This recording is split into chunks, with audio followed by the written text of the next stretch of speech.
proud members of the Dread Central Podcast Network. What's your favorite scary movie? Oh, come on, you know I don't watch that shit. Why not? Too scared? No, it's just what's the point? They're all the same. Some stupid killer stalking some big-breasted girl who can't act, who's always running up the stairs when she should be going out the front door. It's insulting.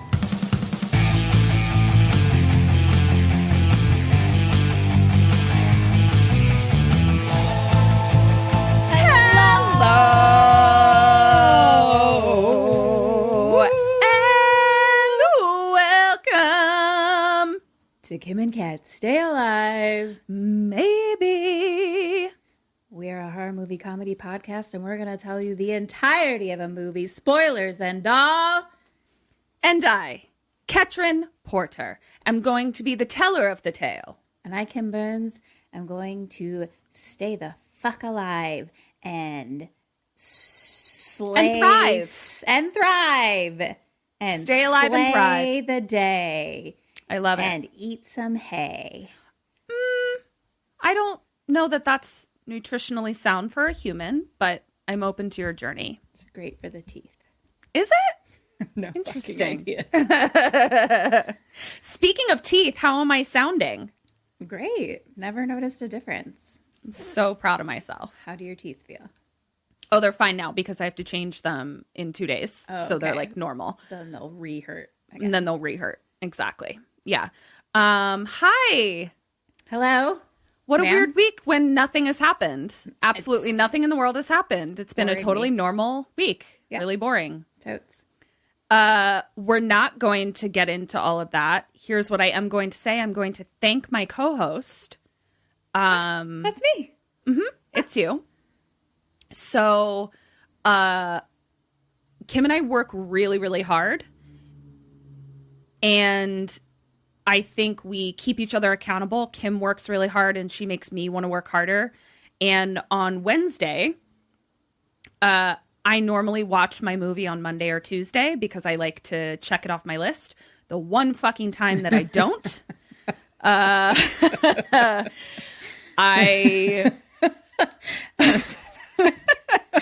so sorry. Yep. The one Wednesday. The one Wednesday. Yeah. Oh my. That just tickled me. Yep. Oh my. That was how my Wednesday went. So I Wow. was trying to watch a horror movie and take notes, which normally takes a long time anyway because we're taking notes.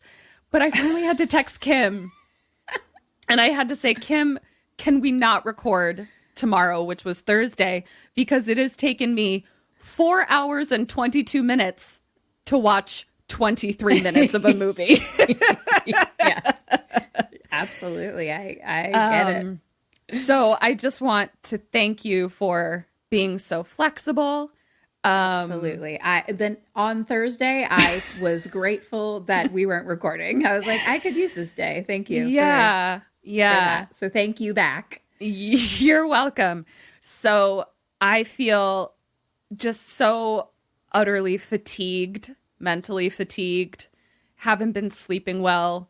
Neither is Eric. So Eric and I are basically living like the Queen and Duke of England, where we just retired to our separate bedchambers.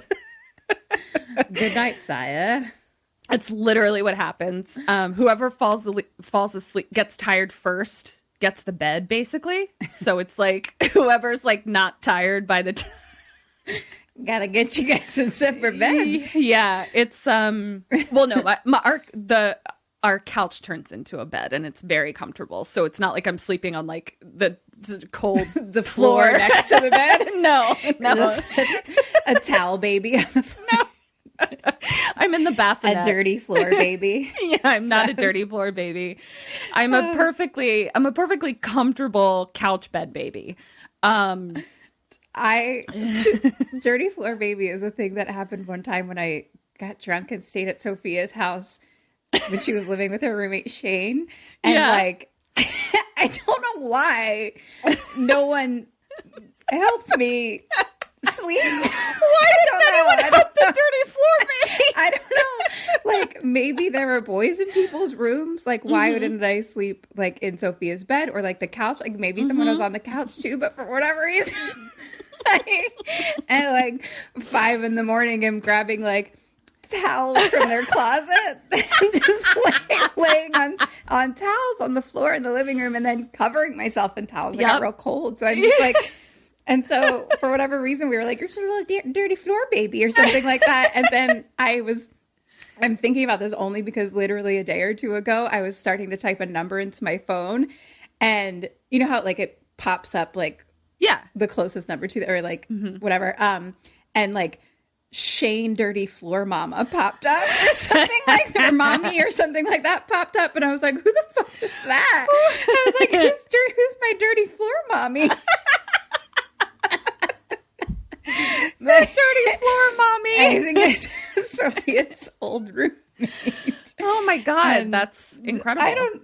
In this moment, I have no idea why no one helped me sleep, but I'm glad that that's not what you and Eric are doing. No, it is not. You're not just curled into a tiny ball with one towel on top of you to try to stay warm.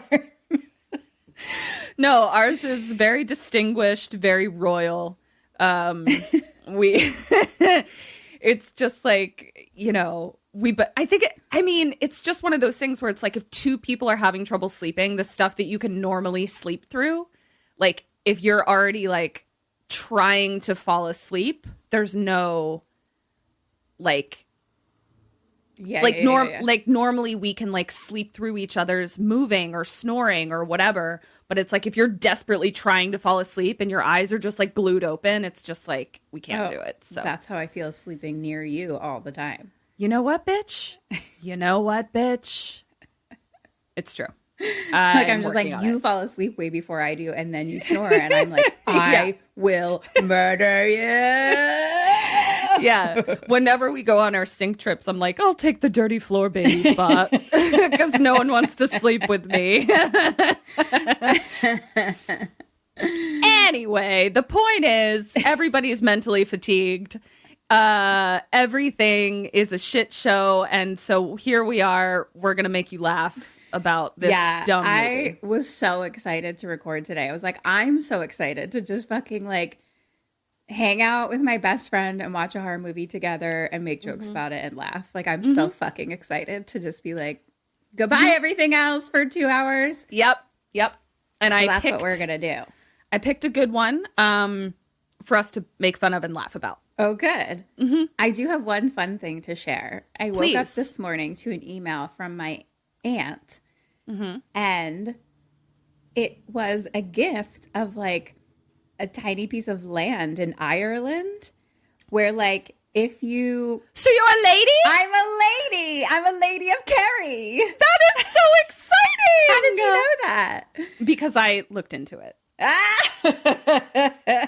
So basically, the word tirana in Irish means landowner, but also lord or lady. So if you're a landowner in Ireland, you can be called lord or lady.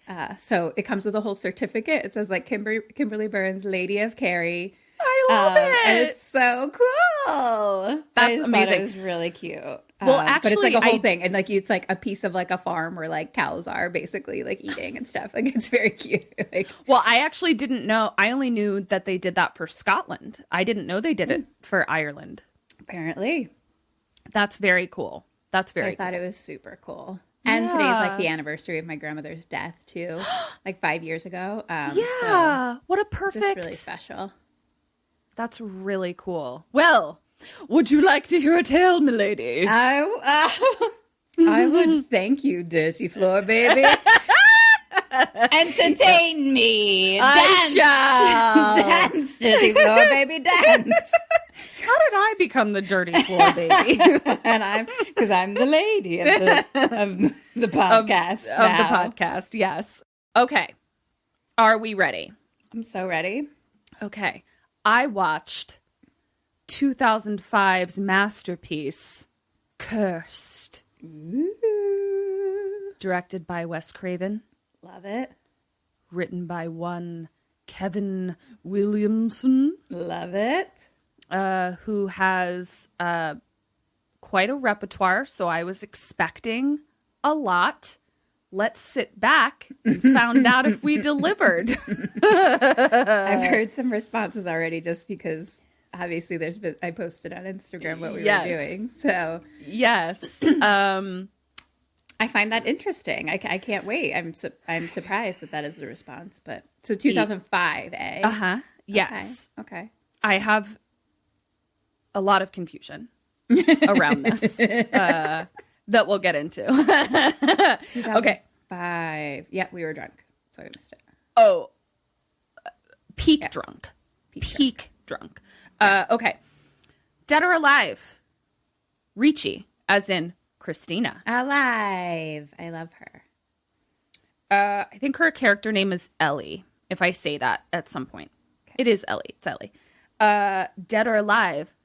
Josh or Jake? Is that Joshua Jackson? Yes, ma'am. Yep. Yep. Alive. Jesse. Dead.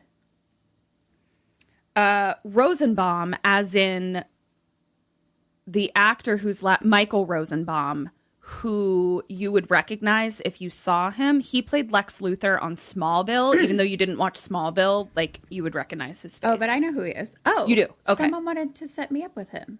Who was that? Maya. Maya. Maya's friends with him, I think. Yeah. So he's in this. Why? How did that happen? Because you're adorable and you're worthy of love, and she knows this person that I she agree with it. No. No? Someone wanted to set me up with him who are podcast listeners, because then we talk to Maya because she's friends with him. Friends with him. Oh, Maya yes. was step 2. Maybe it was just a Sammy.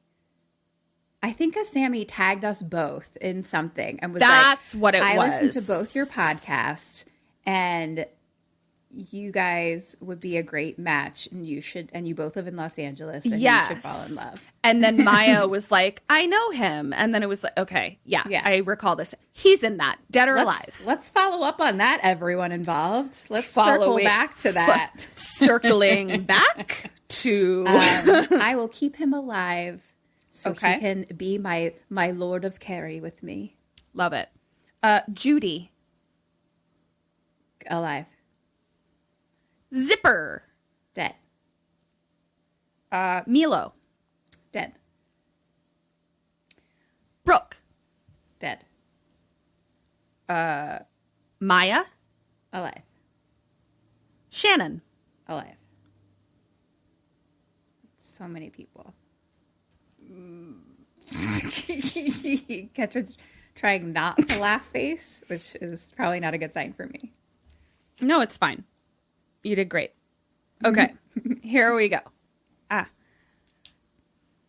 We open on a band playing.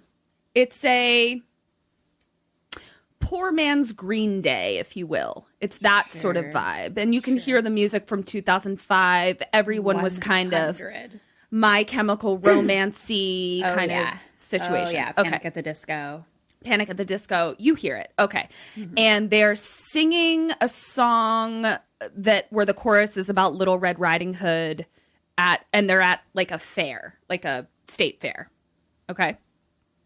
Playing at a state fair. Okay. Why is that confusing to you?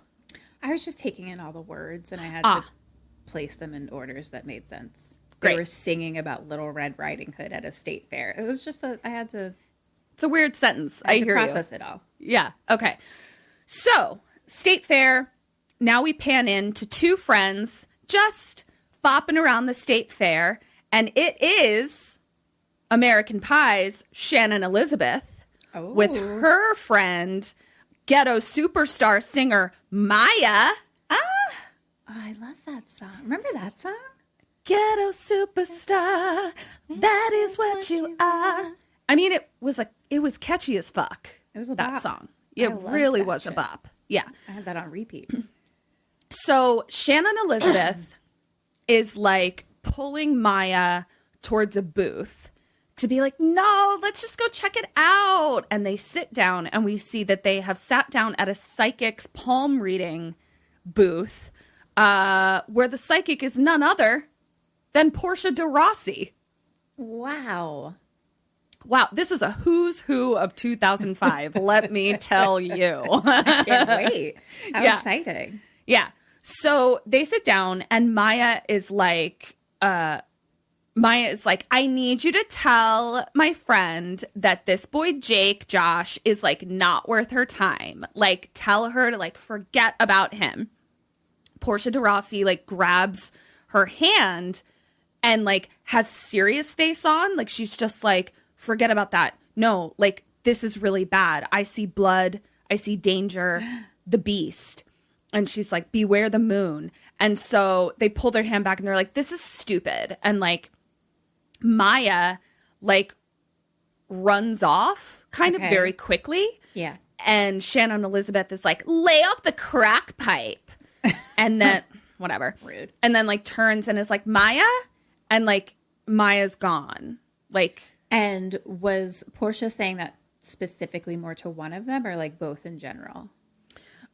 specifically more to Maya, I believe, but it doesn't really matter because they were both but so Maya is walked away, and now Shannon like can't find her in the crowd of the carnival or whatever, and so she goes out to sort of like the boardwalk area, and she's looking out over the beach, and she's like, Maya, like calling for her.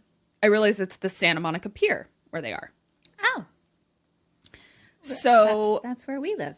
It is where we live.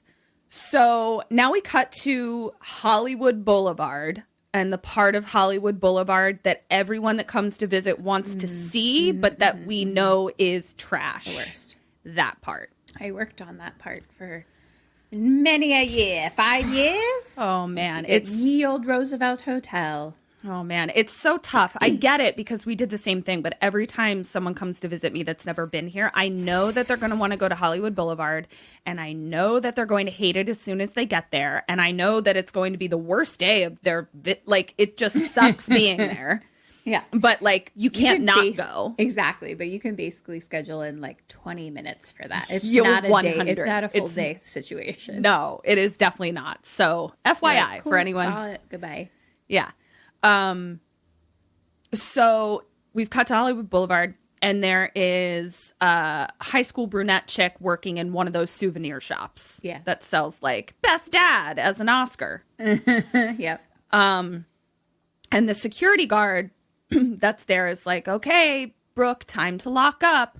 And right before she locks up, this sweet little golden retriever wanders in. Oh, hello. Hello? Mister. You get an Oscar for best dog ever. Yes, you Cutest do. Puppers. Tied with every other dog and animal in the world. And he's got like a leash on, but no person attached No to one's the leash. connected to it. Right. Right. And she's like, oh, doggy. And then the owner comes in behind, and he's like, zipper, zipper. And it's Jesse Eisenberg. Hey. Oh. Wow. It really is a who's who. We're not even Zipper, done. Zipper's a dog? Mm-hmm. Oh, no. So Jesse comes in, and he's like, Brooke? And she's like, do I know you? And he's like, yep. We go to school together. Same grade. Sat behind you for 3 years. Oh, no. Yeah. And she's just like, Cool. oh, yeah. Like she's not a bitch. She's, you know. Then 3 bros walk in behind Jesse. And it's a blonde one, a brunette one, and Milo Ventimiglia. Oh, I love him. So, but literally it's just like, and now presenting. I mean, it's just Every new character. every new person from 2005. And so boyfriend walks in, and he immediately starts making gay jokes at Jesse. Great. Cool. Awesome. saying that he's gay and that he blah, blah, blah. He's gay. Oh. And the other 2 bros. I just say It's just barf. Yeah. I hate when that's used as a Insult, Yes. a tactic. Yeah. yeah. I'm like, that's not insulting. Yeah, exactly. And in 2005, I'm like, it also wasn't whatever. We'll get there. It actually comes up again as opposed to just being like a good. throwaway Oh, great. Yeah. kind of thing. Other two bros, super aggro. I don't know. I wrote geek on his way to F town, not fuck town, the other F word. I guess maybe that's something that Milo said. I'm not sure. And Jesse is Not fucktown, the other F word. right. What? The other F word. Yeah, the other F word. I didn't get it. I was like, Yeah. until I said the words out of my mouth. I Right. was like, Yeah. I knew you'd get there. Yeah. great. I wish I did figure it out. And Jesse is like, I'm not gay. Like, just being like, these jokes are dumb because I'm not gay. And then Brooke, who's Milo's girlfriend, is like, just ignore him, Jimmy. And she like walks off with him kind of arm in arm. And then Milo calls Zipper gay as well. Everybody's gay. Right. So now we cut to Richie, and she is walking down Hollywood Boulevard, but more towards like the clubby part of it, like Okay. little bit more east than of the souvenir shops, you know. Okay. And she's on the phone with her brother, and she's like, I'm just going to be a little bit late. I just needed to stop at Tinsel. And Tinsel appears to be a club, a something or other on Hollywood Boulevard. And we cut to inside of where she was going, inside of Tinsel. And it appears to be that they're like setting up for an opening. I thought it was for a club, but I'll just tell you now, I think it's more of like a upscale. This is going to sound weird what I'm about to say. Sort of like a combination of Ripley's Believe It or Not and Madame Tussauds Wax Museum, but like upscale, I guess, is what Okay, they were okay. trying to say to me. Sure. We all know that it was never going to be that if it was on Hollywood Boulevard and those were the two things it was combining, but they were giving it a go. Sure. And because they're kind of like building sets inside. Like it appears that they're putting up displays, which is where I got that it's more of a museum look at things type of place. Okay. And who is drilling some walls but Joshua Jackson? Hello. And he's looking fine. I mean, this was prime Joshua Prime Jackson. JJ. Oh, yeah. Prime. And Did you take Joshua Jackson or Milo Ventimiglia? oh, Joshua Jackson. Really? Joshua Jackson. I feel like I'm a Milo girl. Milo is a little well, I think that makes sense because Milo is a little slight for me. He's a little, I feel like I could just engulf him. I don't like to Interesting. feel like I'm the blob. Okay. Whereas like Joshua Jackson has some like height and some heft to him. He's also very tall. Is he? I Or don't think Christina Ricci is very short. Either. Well, Christina Ricci is very short. Is very short. Christina Ricci's my height, so therefore, whatever she is to people is. He was literally like, I was like, does your neck hurt? Like you're looking down so far. I feel like I need to know the heights of both these boys right now. Please continue. I don't think as Milo is that like small, but It's more like his bone structure feels small to me. oh, okay. It's more bone structure. He's 5'9". Okay. So like he's an inch shorter than Eric, and Eric isn't a super tall dude. And Joshua Jackson is 6'2". Well, there you go. Yeah. I don't think of Joshua Jackson as 6'2". He doesn't feel 6'2" to me. Oh, he feels 6'2" to me. Why do I keep watching these movies that are just like my own personal thirst trap over and over again? I don't know, but and that then making my husband edit the fucking episode like a goddamn monster. Like I'm literally a monster. Okay, continue. I'm glad we worked that out. Me too. I think that was important. Wow. So how tall? Okay, so sorry to get stuck on this, but like, how tall is Dawson? Let's look it up, and then also let's look his up name? Christina Ricci. James Vanderbeek. Vanderbeek. I just like don't think of Joshua Jackson as being so tall. But He's 6'2" pretty is up there. tall. James Vanderbeek is 6 foot. So they were Yeah, they were. but Pacey was taller. Wait, I didn't hear the word that you said, but taller, but okay, but taller, like the real word, but then taller with quotation marks around it, where he was also taller. Yeah, he was in my pants for sure. Yeah. On Dawson's Creek. He was very tall in my pants. Oh, Christina Ricci's shorter than me. She's 5'1". Oh, okay. So that's over a foot difference. Okay, so that's why it looked like I was like, Joshua, please see a chiropractor. Actually, both of you see a chiropractor. So, okay.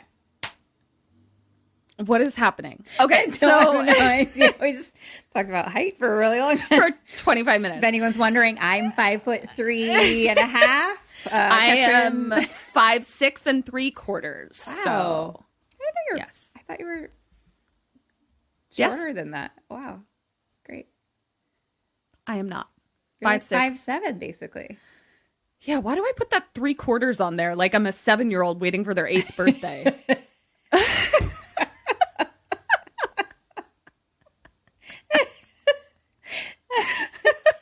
So stupid. I'm 5'6". I think you're 5'7". Yeah, I guess. What? I don't know. I'm probably shrinking a little bit.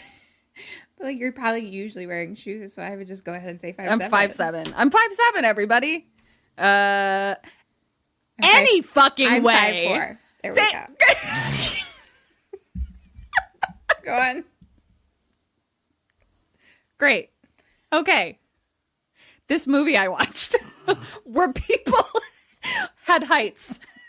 Let me tell you about these people. Kim's about to spit all over her microphone. Okay. Good. Go on. So Christina Ricci comes in and like Josh is working, right? Like he's screwing in a nail or something. He is. Screwing in a nail. And then also what you said.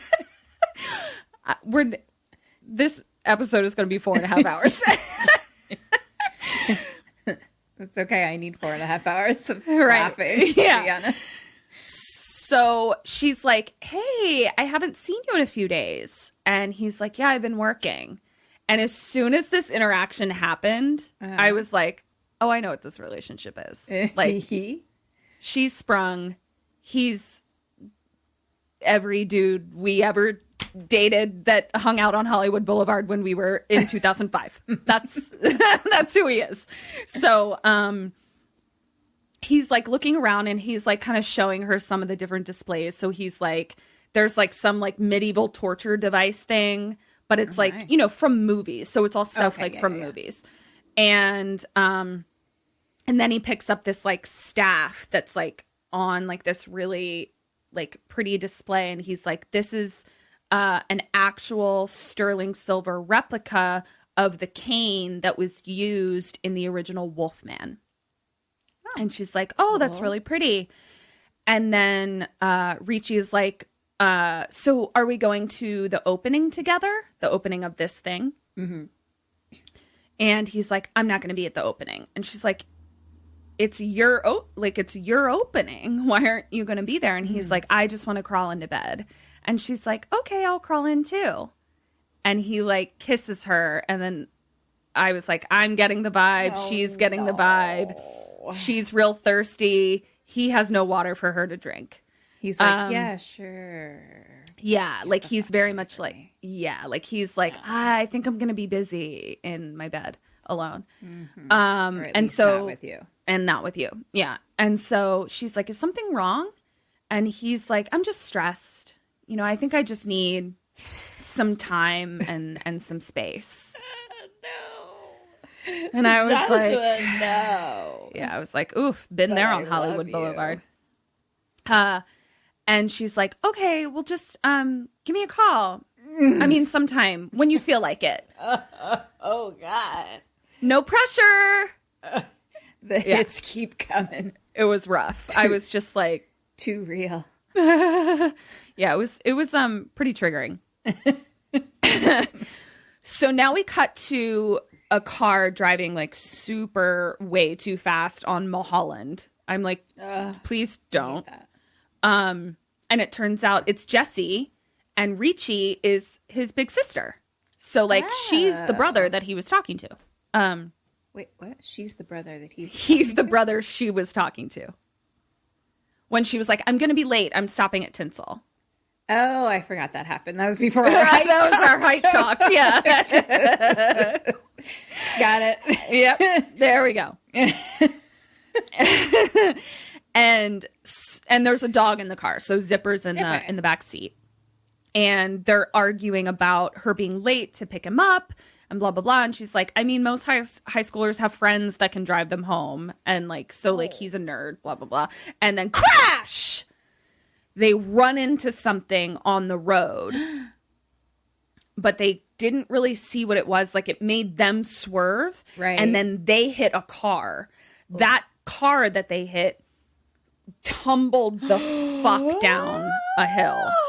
No. Off of Mulholland. No. Terrifying. No. Yes. Oh my God. Nightmare. For those of you that have never like driven on Mulholland, it is truly one of the scariest roads I've ever been on that isn't like on the side of a mountain. On the side of a mountain. Like it's so scary. I don't understand why people like live on Mulholland. Like it's terrifying. It's just very windy. So windy, and it's cliffs on like one side of you at all times. It's terrifying. Beautiful views though. It really is gorgeous. Yes. But it like takes you up into the hills where like, you know, all the creme de la creme of Hollywood in 2005 live. And so crash, other car tumbles down the fucking hill. Question 1. What do you do? What does Richie do? Oh my God. Swan dive off the cliff after. I can't handle that. I cannot handle that. Yeah. I have to tell someone, otherwise I would literally die from the inside out. I would rot from the inside out. So I call for help. Okay. 2005. We have cell phones, right? I call for help. Mm-hmm. Yeah, we had cell phones. And get some therapy. Right, immediately. Before you call 911, call a therapist. Hello, therapist. I'm 5'1". I'd like to apply, please. Apply. Oh shit! What does Richie do? She.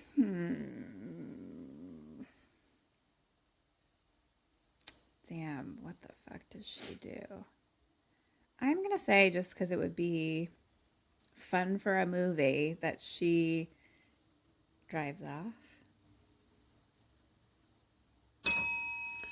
1 point for you. Immediately call for help.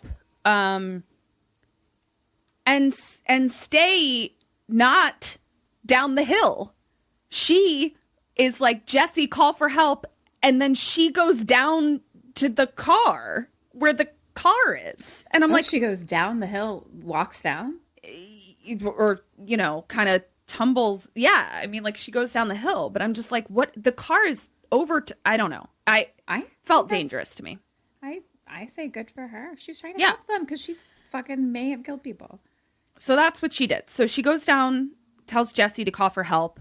And she gets to the car, and it's Shannon Elizabeth in the car. Oh, shit. Upside down. Pinned. So she's like hanging. And she's like crying for help. And then this movie had some issues.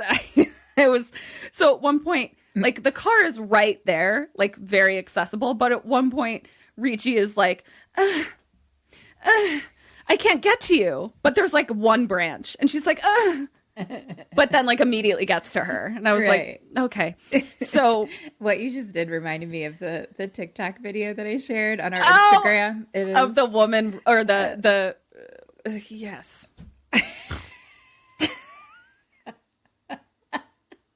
Catherine just tried to tell a story and fell asleep halfway through.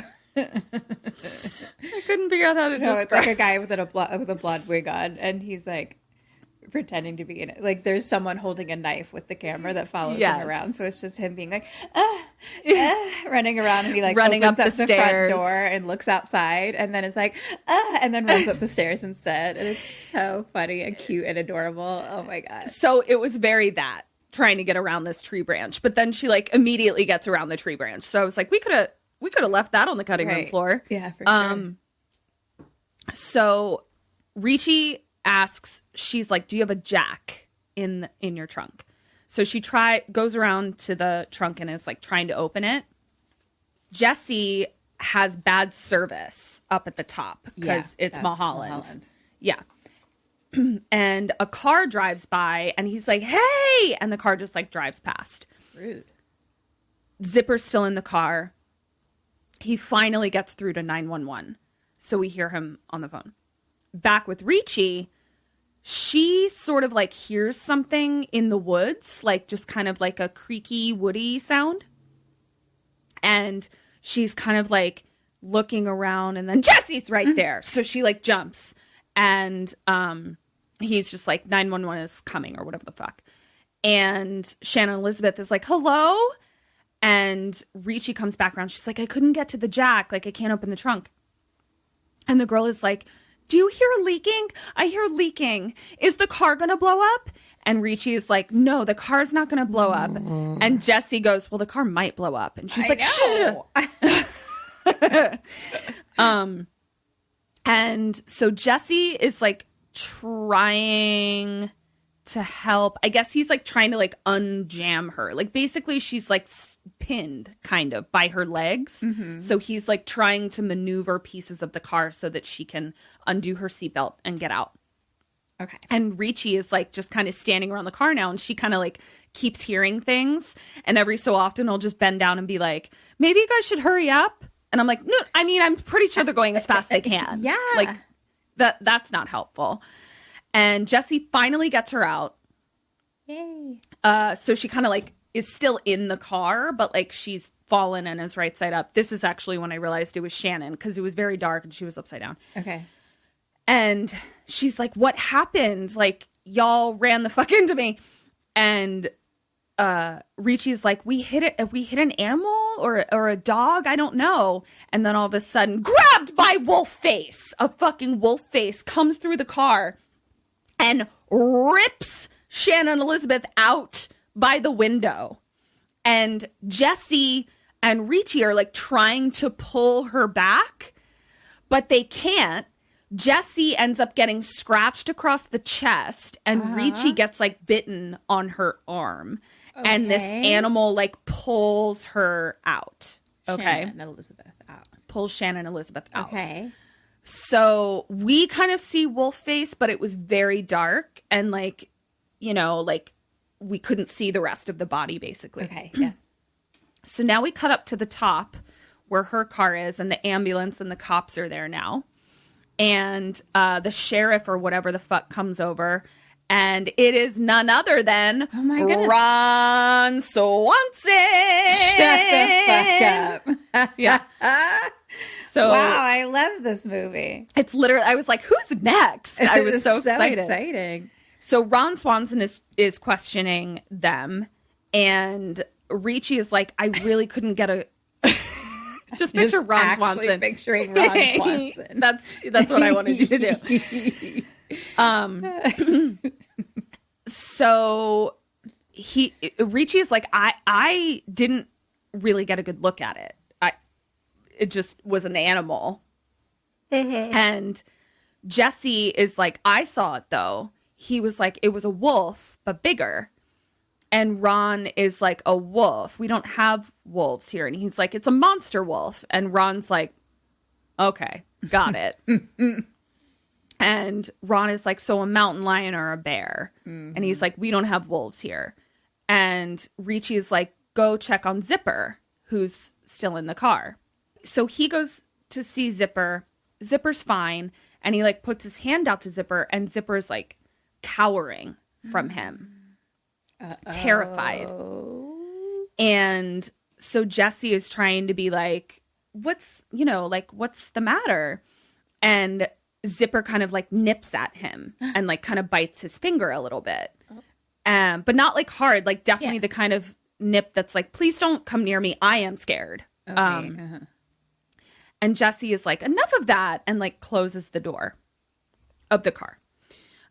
So now we cut not the house, or or their soul, or their hearts. Or hand. Fuck, I'm so fatigued. Height door. The height door. I'm fatigued. So now we cut to cops dropping them. Oh, because so I guess their car's totaled. So the cops are dropping them off at home. And Zipper comes in behind them, but is like whimpering and like won't come in the door. Zipper. And so finally he like comes in, but like scoots past them and like runs upstairs. Oh, little Zippy. I know, a little Zippy. And then Jesse just like says to Ricci, he's like, okay, good night. And I'm like, y'all just watched a woman get eaten. Like, you are Trey Chill. Time to apply for therapy. What? Or so Ricci kind of says the same thing. She's like, do you want to talk about what just happened? And Jesse is like, I don't, because you didn't like back me up when I said it was a wolf. And she's like, so he's like pissed at her. Yeah. And she's like, I didn't see it. Like, I didn't say it wasn't a wolf. I said I didn't see it. And there aren't wolves in there. Like, I don't know what to tell you. Yeah. And so he goes upstairs. She locks the door, locks the window, and then she like walks past the credenza, and there's like a picture of her family in a silver frame. And this is where, based on the camera shot and the music, we are to understand that their parents are dead. Okay. And that's why a teenager and a slightly older teenager live in a giant house in Los Angeles. Oh, I see. Because I was like, that house is not for rent. Like, what is happening? Turns out the light. So now we cut to Jesse's room, and there's like comic books strewn everywhere, and he's sitting at his computer inventing Facebook. And zing. Very excited for that joke. And he's looking. I put little red parentheses around it to remember to say it. Stars and hearts and giggles. Yeah, I did. Yeah. Good one. So, thank you. So he's looking up like wolf shit and werewolf facts, and he sees like unsolved animal attacks, and all of them are described as mountain lions and shit, and not but the people that were attacked are like, no, they were giant wolf monsters. Ooh. And he's like, interesting.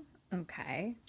And there's pictures of the attacked people, and they look similar to his scratches. Okay. So now we cut to Ricci later in the night coming out of her room, and it's super dark. She's in a very sexy silk robe. And I was like, okay, Christina Ricci. She's a goddamn queen. She really is. Ways, so. She's so gorgeous. I would love to let's bring her back. Let's do it. Let's invite her to her friend group. Great. I love it. She comes out. She's hearing things in the house, and the door is rattling. So she goes and she checks, and like it's still locked. So then she goes over to the window that she locked, and it's open, And I was like, I thought that I saw she already closed it, but then I was like, maybe I didn't, but it was open nonetheless. Like, the window is open or it's just unlocked? Open. Okay. Yeah. And she kind of is having the same reaction as me, where she's like, did I close that? Right. So then she goes into the kitchen, and she's still hearing like something rattling. And we see at the back door that's in the kitchen, branches like hitting up against the window. But then the branches kind of like turn into what looks like a figure of some kind, but it's unclear. And then she bumps into the wall, and it's a cuckoo clock. Oh, God. That's like a wolf eating Little Red Riding Hood. Stop it. But I was also like, cuckoo clocks don't just like go off when you hit them. Like, did she happen to bump into it like at the exact moment that it goes off? So whatever. No cuckoo clocks. No cuckoo clocks. No cuckoo clocks. No cuckoo clocks. I mean, no ticking clocks at all. Let's be real. Yeah. But. Oh, Kim can't do ticking clocks. She has a lot of decorative clocks around that just say one specific time that give you no information about the present. They all say 11:11. Yep. And it was very confusing when I first noticed that and was like, it's 11:11. She was like, it's not. I was like, who wants to hear a clock ticking sound all the time, though? Like, stab my eyeballs out, please. I find it soothing for some reason. I don't know why. Probably just because I had a lot of old shit around me growing up. So there was always like some sort of fucking clock ticking or whatever tracks. the fuck. Yeah. Yeah. Bumps into the cuckoo clock. And so now she turns and sees that the front door is now wide open. Oh, shit. I definitely closed that. Definitely. So she's like, what the? Joshua Jackson. Oh, hello. Hey. And she's like, what are you doing here? And he's like, I remember that you have a key under the mat. And I was like, but you left the door like wide open with like leaves blowing in, whatever. And he's like, I'm sorry how we left it. He's like, I'm just really scared to connect with people. And he's like, I never thought I'd meet a woman like you. And she's like, I'm scared too. And you're the first good thing that's happened in my life in a long time. And he's like, I'm not going anywhere. And then they kiss, and then she bites his neck. What? And then it's all kind of flashes of weird things. It's like a wolf face and like someone's spine in the shower, like coming out of their back and hunched, and then a bug in the eye, and then a claw. And then she wakes up in bed. Oh. So now it was all a dream, because we sure know fuckboys don't show up saying, here I am. I was like, this yours is truly. Quite the tale. Yeah, that's the most unbelievable part of this whole story. This entire movie. Yeah, is that fuckboys come around.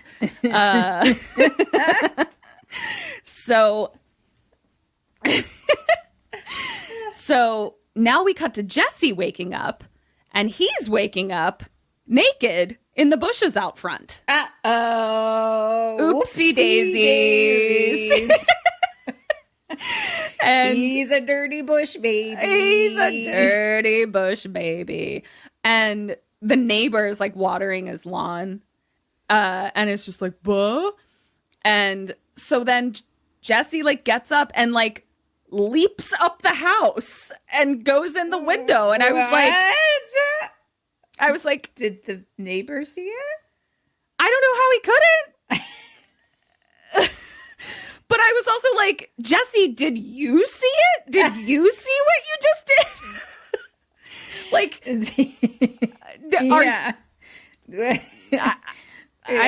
that is a concerning skill, a useful skill, but concerning nonetheless. Yeah.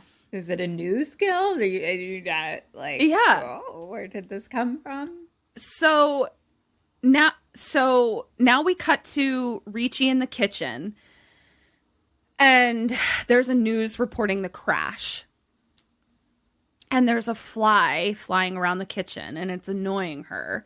And so then she catches it with her bare hand. And she's like, that's fucking weird. So she goes over and like is washing her hands. And Jesse comes down And she's like, are you okay? And Jesse's like, yeah, just woke up in the bushes. And I'm like, He said that to her? yes. Like, I'm just like, What? and like, he said it in his Jesse Eisenberg way, where it's just like, I have very little emotion, but a lot of anxiety. Like, that's. And, yeah. Yeah. and, and Okay. Then what? How did everyone react to that? she's like, okay. What? And she's like, do you feel okay? And he's like, actually, I feel great. And he just like, I don't know, starts eating something out of the fridge, but I don't know. And he's like, so I think we're werewolves. And Richie's like, Oh. sir, what? And he tells her, he's like, I've been researching werewolves, and it looks like, some shit went down in the werewolf category. So that's why he wasn't like concerned about waking up in the bushes. He's I like, guess. That's clearly what happened. I mean, I'd still be concerned. Like, I mean, he seems super chill about it. And so Right. he's like, I think I'm going to take a sick day. Like, I witnessed a crash. I saw a woman eaten by a werewolf. I now am a werewolf. I woke up in the bushes. It deserves a day off podcasting. It really does. Yeah. So I get that he got scratched. Why would Richie be She got bitten Oh, she got bit. Okay, I forgot about that. I Yeah. got distracted by the height. by how tall she is. Yeah. How tall the werewolf was or was Right. not. Exactly. So That Richie makes is like, more sense. She got bitten. That's okay. Even more. yeah, So. yeah. So then she's like, why can't you just download porn like other teenagers? And I was like, 2005, where you had to Funny. download porn. Yeah. So now we cut to shot of the Hollywood sign again.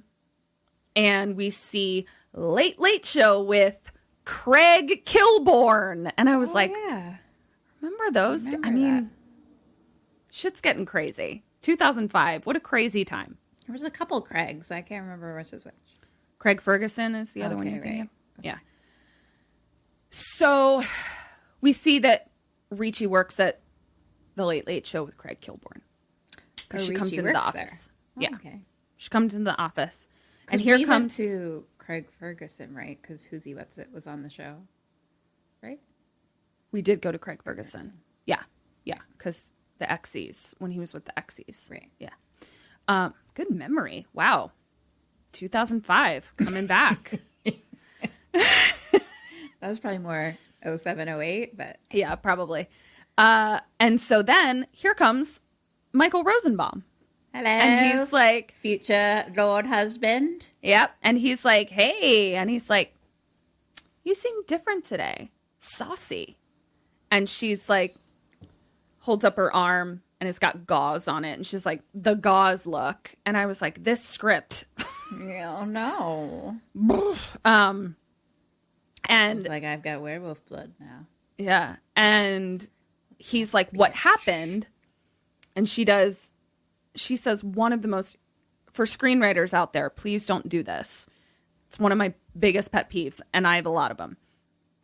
He's like, what happened? And she goes, you don't want to know. And I'm like, no, I do want to know. That's why I'm asking. Yeah. I do want to know. So either you say, I don't want to talk about it, or you tell me. But to tell me that I don't want to know, not true. I do want to know. Spill the tea. So Catherine's very mad at Kevin Williamson. yeah, I also just, I don't like when people don't share gossip. Yeah, she is. She likes her tea spilled. I really do. If her tea is in anyone's cup, she's knocking teacups over left Yeah, and right. spill it. Spill Catherine's it. entire life is just surrounded by broken teacups because she's like, spill that shit, spill it, spill. That's so true. That is 100% true. So they're, whatever. And he's like, do you want to take this late show job that we have or this one? Whatever the fuck. Right. And then And then he's like, uh-oh, psycho publicist coming through. And it is Judy Greer. Hi. Oh, she's fun. I love her. She's really fun. She is apparently a publicist for Scott Baio Okay. in this movie. Fun. 2005 Scott Baio. I much prefer him to Didn't age well. didn't age well. And she's on the phone being all like, I'm a high-powered publicist in Hollywood. And she comes up to Richie and she's like, all set for tonight? And Richie's like, yep. And she's like, is that what you're going to wear? And she's like, what do you need, Joni? Her name's Joni.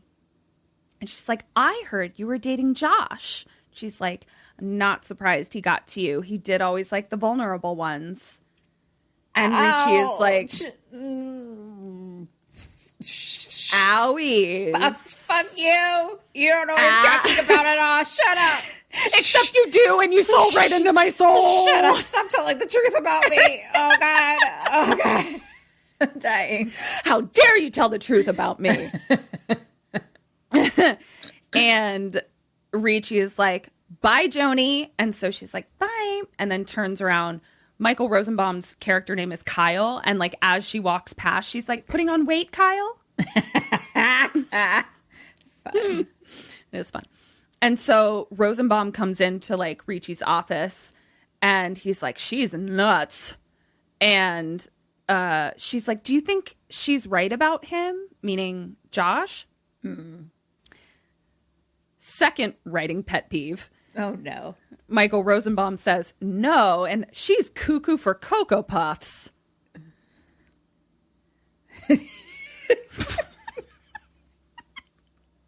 Is That was your final draft, Kevin Williamson?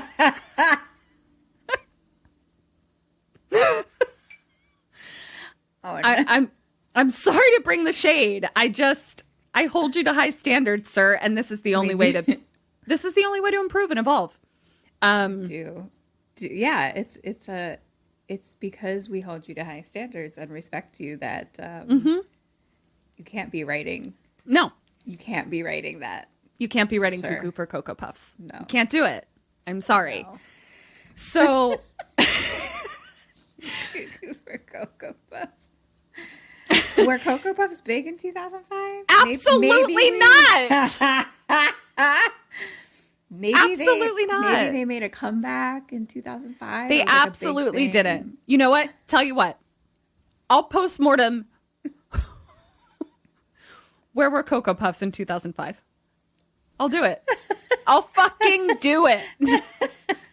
I will fucking find out if this was a relevant reference. And if it was, hats off to you, sir. I challenge you, Kevin Williamson. So, okay. Yeah, maybe the kids were saying it, and we were. Maybe the just too kids were drunk. super into Cocoa Puffs in We were 2005. just too drunk. We Too were. drunk and downloading songs on Napster.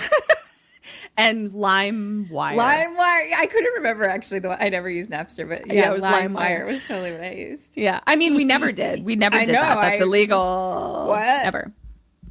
So he is like, who cares what she thinks? She's cuckoo for Cocoa Puffs, but he's not the only one in town. Heart eyes at Christina Ricci. Oh. Okay. So, Got it. and then Ricci goes, what smells so good? And he's like, what do you mean? dick. My dick. Ma'am. I mean, maybe. It seemed like his response would I be mean, that. yeah, like maybe it smells good. It's the morning. He probably just showered. Yeah. And then he says, my dick.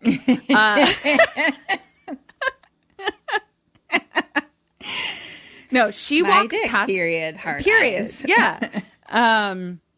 It'll drive you cuckoo for Cocoa Puffs.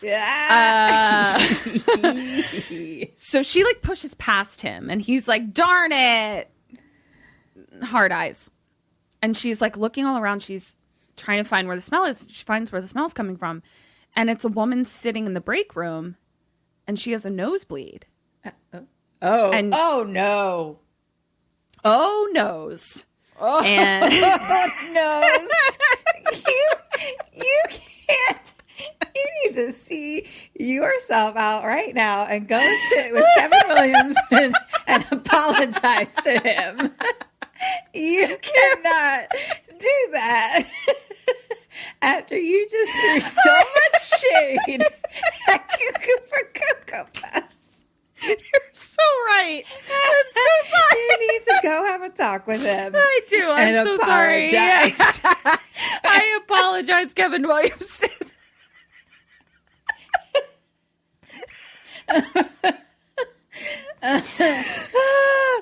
We're never finishing this movie. Okay.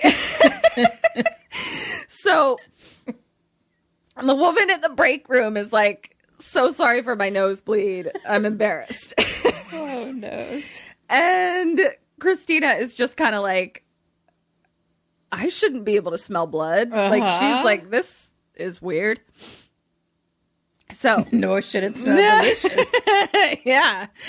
So now we cut to school, high school with Jesse. And he is trying to give money to souvenir shop. Blah, blah, blah. He's trying to give money to Brooke, who's the girl that worked at the souvenir shop. Okay. Because she's like, it's not taking my $1. That's what it was. Oh, so okay, he's okay, like, okay. here's another $1. And then Milo comes up with his aggro brogoons, Right. starts making gay jokes again. Boy. And saying This is he's confusing because just thinking of all of the people that are in this movie in 2005, they're like all the same age to me.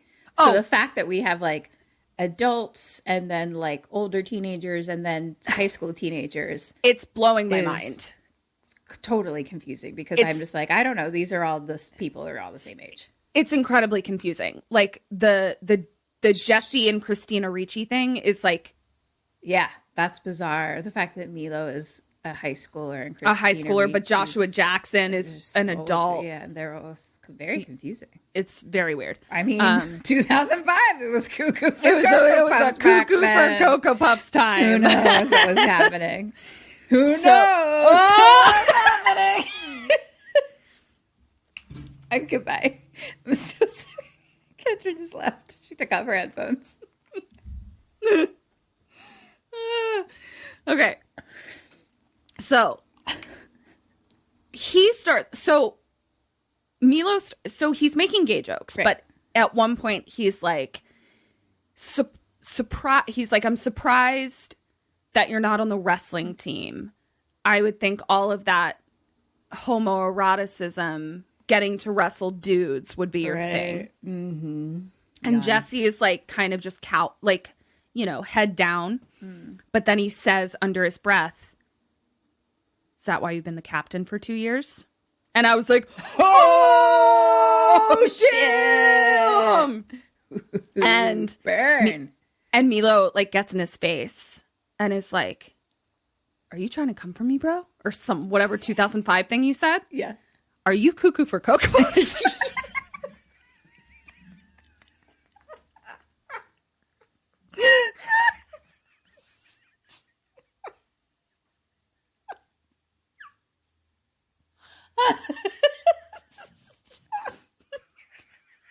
I'm so sorry. I'm so sorry. Oh my God. I'm sobbing right now. Oh God. Yep. Totally. Yep. Yep.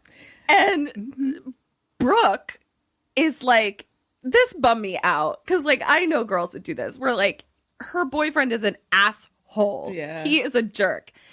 And she's just like, just ignore him, Jesse. And, like, walks off arm in arm with him. And, like, that is the one thing where I was just like, this is the boys will be boys locker room talk thing that we, like, always let boys get away with. And it spirals into shit.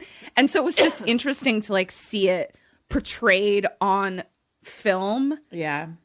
15 years ago as just like a very normal thing that we'd seen 1,000 times in movies.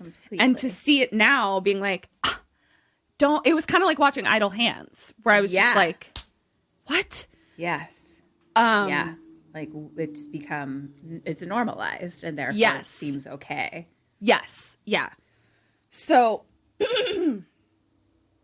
he walks off with Brooke and Jesse is like, whatever. So now we cut to a club at night. You can see it. Yep. Been there. Hollywood. I think we've actually been to where they it's like got a pool in the center and then like cabanas around. Yep. I actually, when you were describing where they were setting stuff up at on Hollywood Boulevard, I thought it was this place. Yeah. So, well, I thought that this was Joshua Jackson's thing. It's not. This is a separate. So he's setting up some sort of Ripley's Believe It or Not, Madame Tussauds cool club thing situation. This is a club. This is the thing that Judy was like, is that what you're wearing tonight? Because there's some Craig Kilborn event or something. Okay. But I know exactly what you're talking about. Yes. So Richie comes in her club cardigan. Nice. I was like, ma'am. And she's embarrassed. 2005 was rough times for well, no, but even she was like, what is that this she was cardigan on me? This is terrible. But that's not what you wear to a club in Hollywood. Let's be real. It is absolutely not.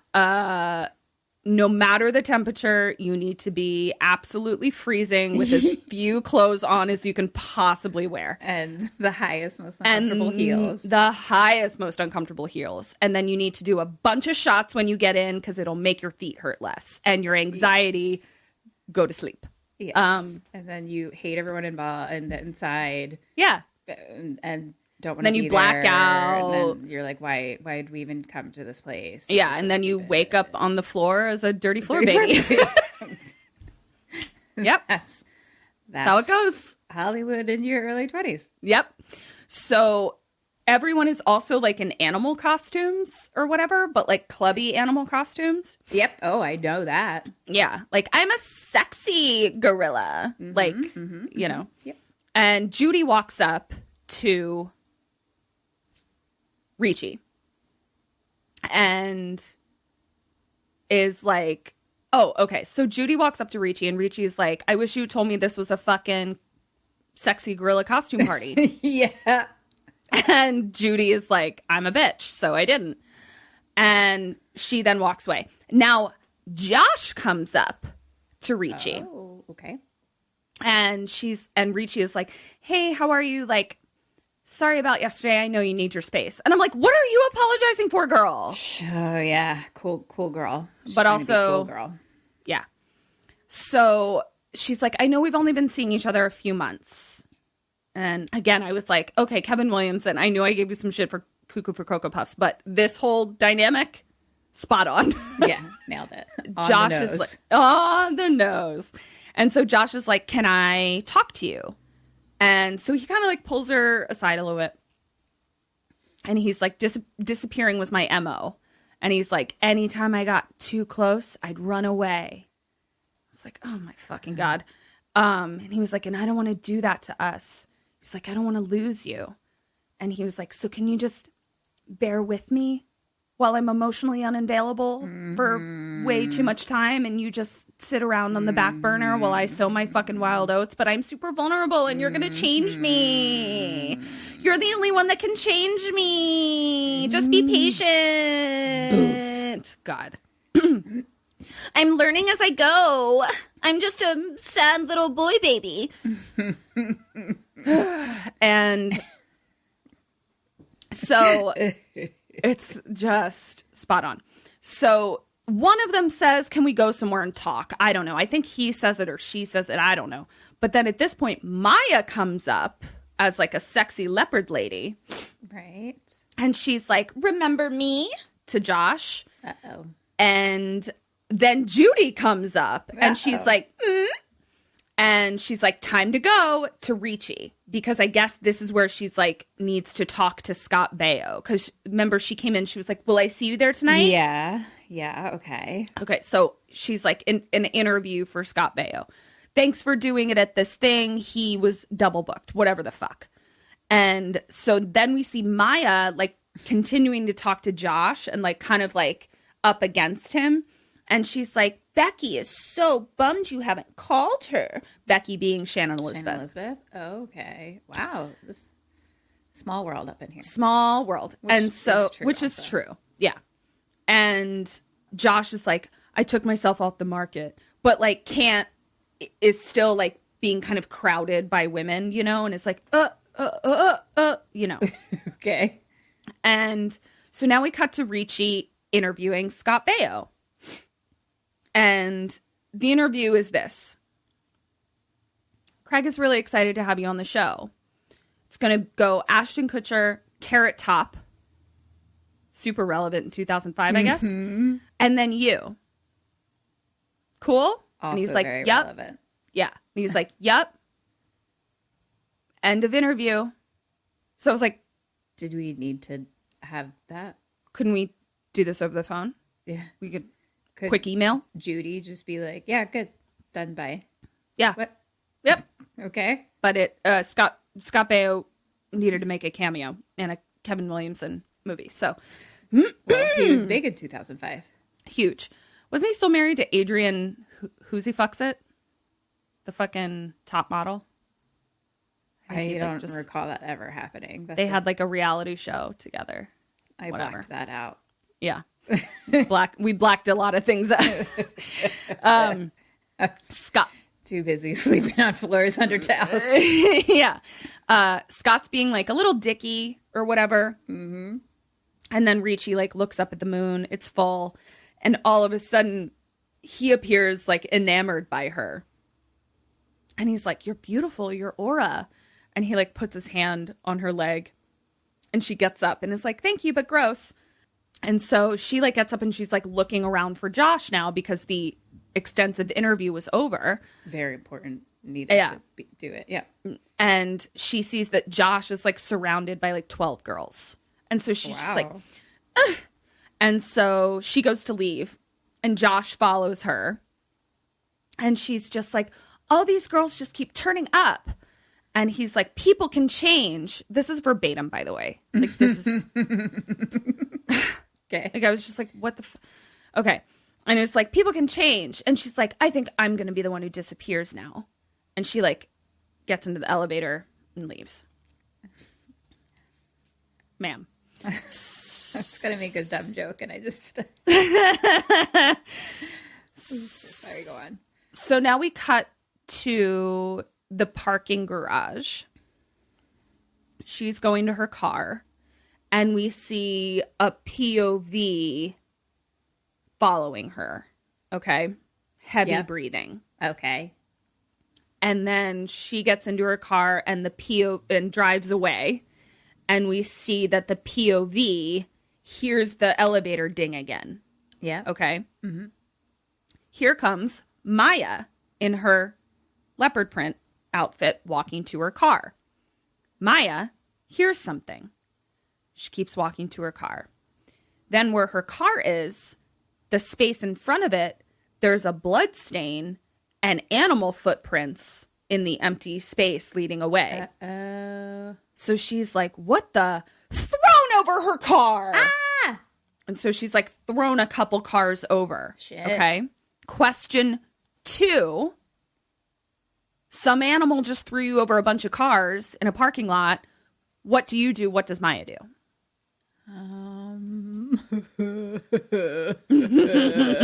I don't like animals that can throw me over multiple cars. Me either. I'm going to try to get back into the elevator hand in hand. 1 point. I'll give it to you. I'll give it to you. I think it's yeah. It's okay. So what she does, she is thrown over a few cars, and we see the big giant paws, and he jumps on top of the car that he threw her over, which is one of those big yellow Jeeps. You can see it from 2005. Almost looks like a Hummer. So Okay. it like, so like along the doors when you get in, you have to like step up to get in. Big giant animal standing on the car, looks over, no Maya. Pans down, she's under the car. Okay. Okay, so now the wolf jumps down, looks under the car. Nice. She's not there. Question 3, where is she? What do you do? What does Standing Maya do? on the little railing thing, hand in hand. Yep. Nice. Smart girl. So, yep, hanging onto the side. So she's like flat up against the car, kind of crouched down. And the wolf is on the other side. And we don't see the full wolf. We're just seeing pieces of the wolf. Okay. And we see that he scratches his claw along the other side. And she's like, ugh! And I was like, I feel you, girl. Like that makes me, my head explode. Yeah, it's like a nails on a chalkboard kind of thing. 100. So she can't handle it. Question 4, what do you do now and what does Maya do now? Oh, fuck. I don't know what I do. Okay. I know you'd expect me to have an answer since we just took a break. No. I expected to have to remind you what the question was. Good. Great. I don't know. I guess I'm on the car. He's on the other side. He's scratching. I don't like that. I really don't know what to do. Here are things I'm thinking. Okay. Part of me is like, do I get in the car? Well, it's not your car. I know, but see if the door opens. Okay. But like, I also think like the light would go on, and so he'd know I'm in there. Maybe I try to climb on the roof, but like he really just hopped up there like it was nothing. Like So nothing. he wouldn't see that. So I could just crouch here and pretend I'm invisible. Hope that I'm invisible. Hope that you're invisible. Wow. I Really could innovative answer. Run to, I guess just make a run for it. These are all of the things that I'm thinking. Is there another, could I maybe even break a window I'm like, break a window and protect myself with a shard of glass. Maybe. Use that as a weapon somehow.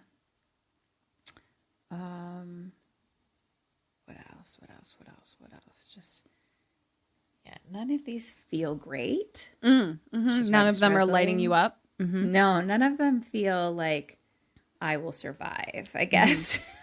You are holding your keys in your hand. Oh, I didn't know that.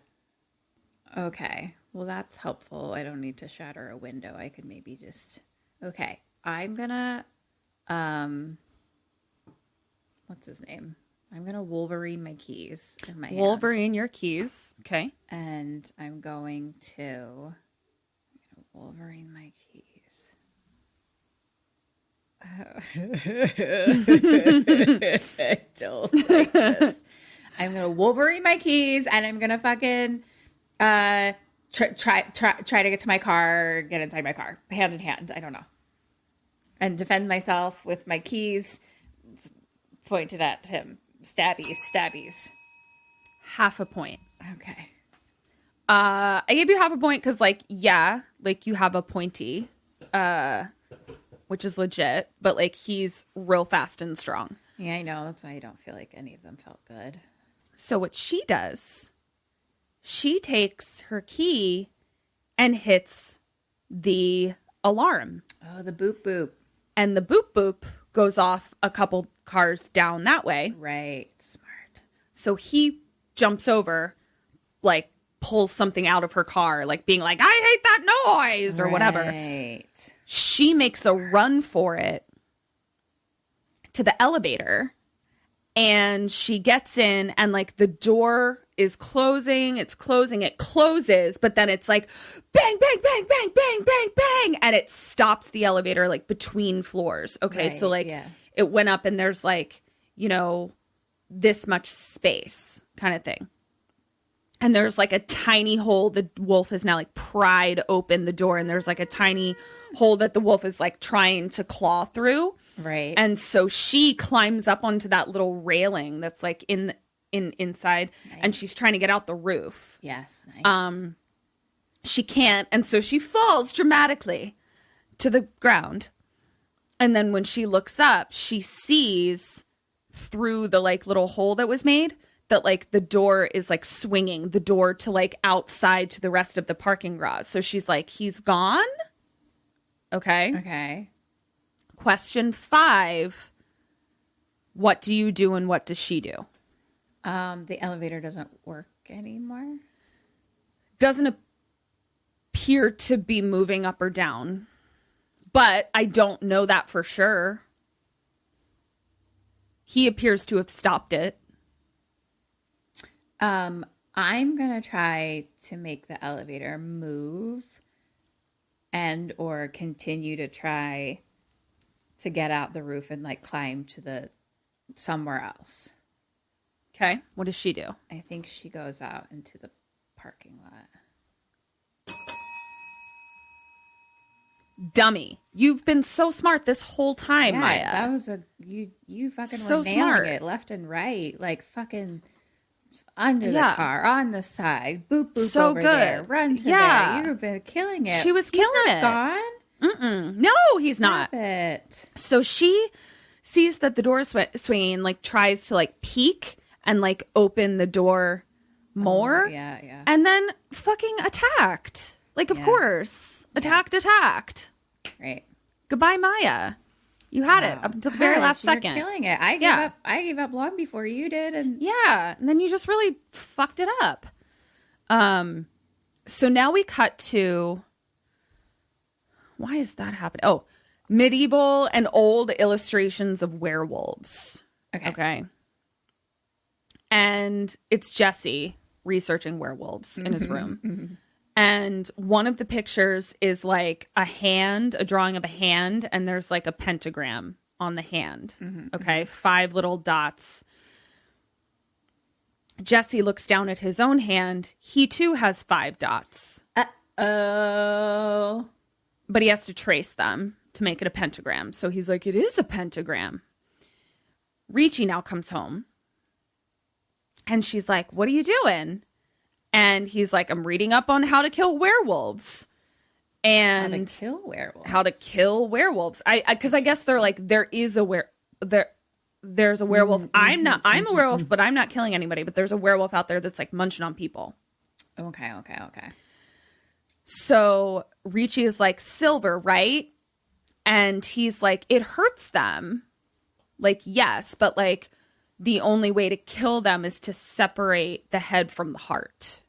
Separate the head from the heart. Okay. Yeah. And Richie sits down on the couch, and she's like, so when do we sprout hair and pointy ears? Like, just kind of being. And Jesse is like, the experts aren't sure. And I'm like, the werewolf experts? Okay.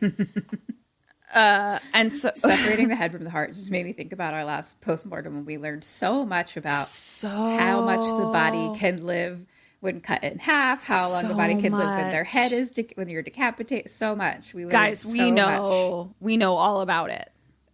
We are the experts now. We're the werewolf experts. Yes, in separating heads from hearts. At We different are. points in your body. 100%. So Richie goes into the kitchen. Jesse follows her and is like, it might be kind of cool being a werewolf. And he's like, we have strength and sexual allure. And Jesse is like, this is a ride. And Richie is like, this is ridiculous. And she's like gesticulating with her hands. And then he like stops her. We see that she too has 5 points on her hand. Oh, no. And she like grabs her hand away. She's like, listen, I miss mom and dad too. And I'm like, what?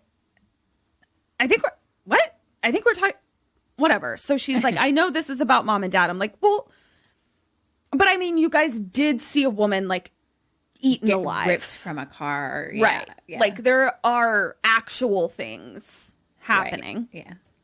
he did wake up in the bushes and leap into the house. There is something amiss, and I don't believe that grief has that effect.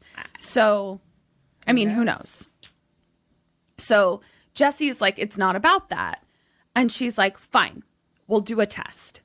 So she walks over to the frame on the credenza that had their family in it. Yeah, and she's like, frame. Yeah. And she's like, this is sterling silver. I bought it from Tiffany's. It should hurt me, right?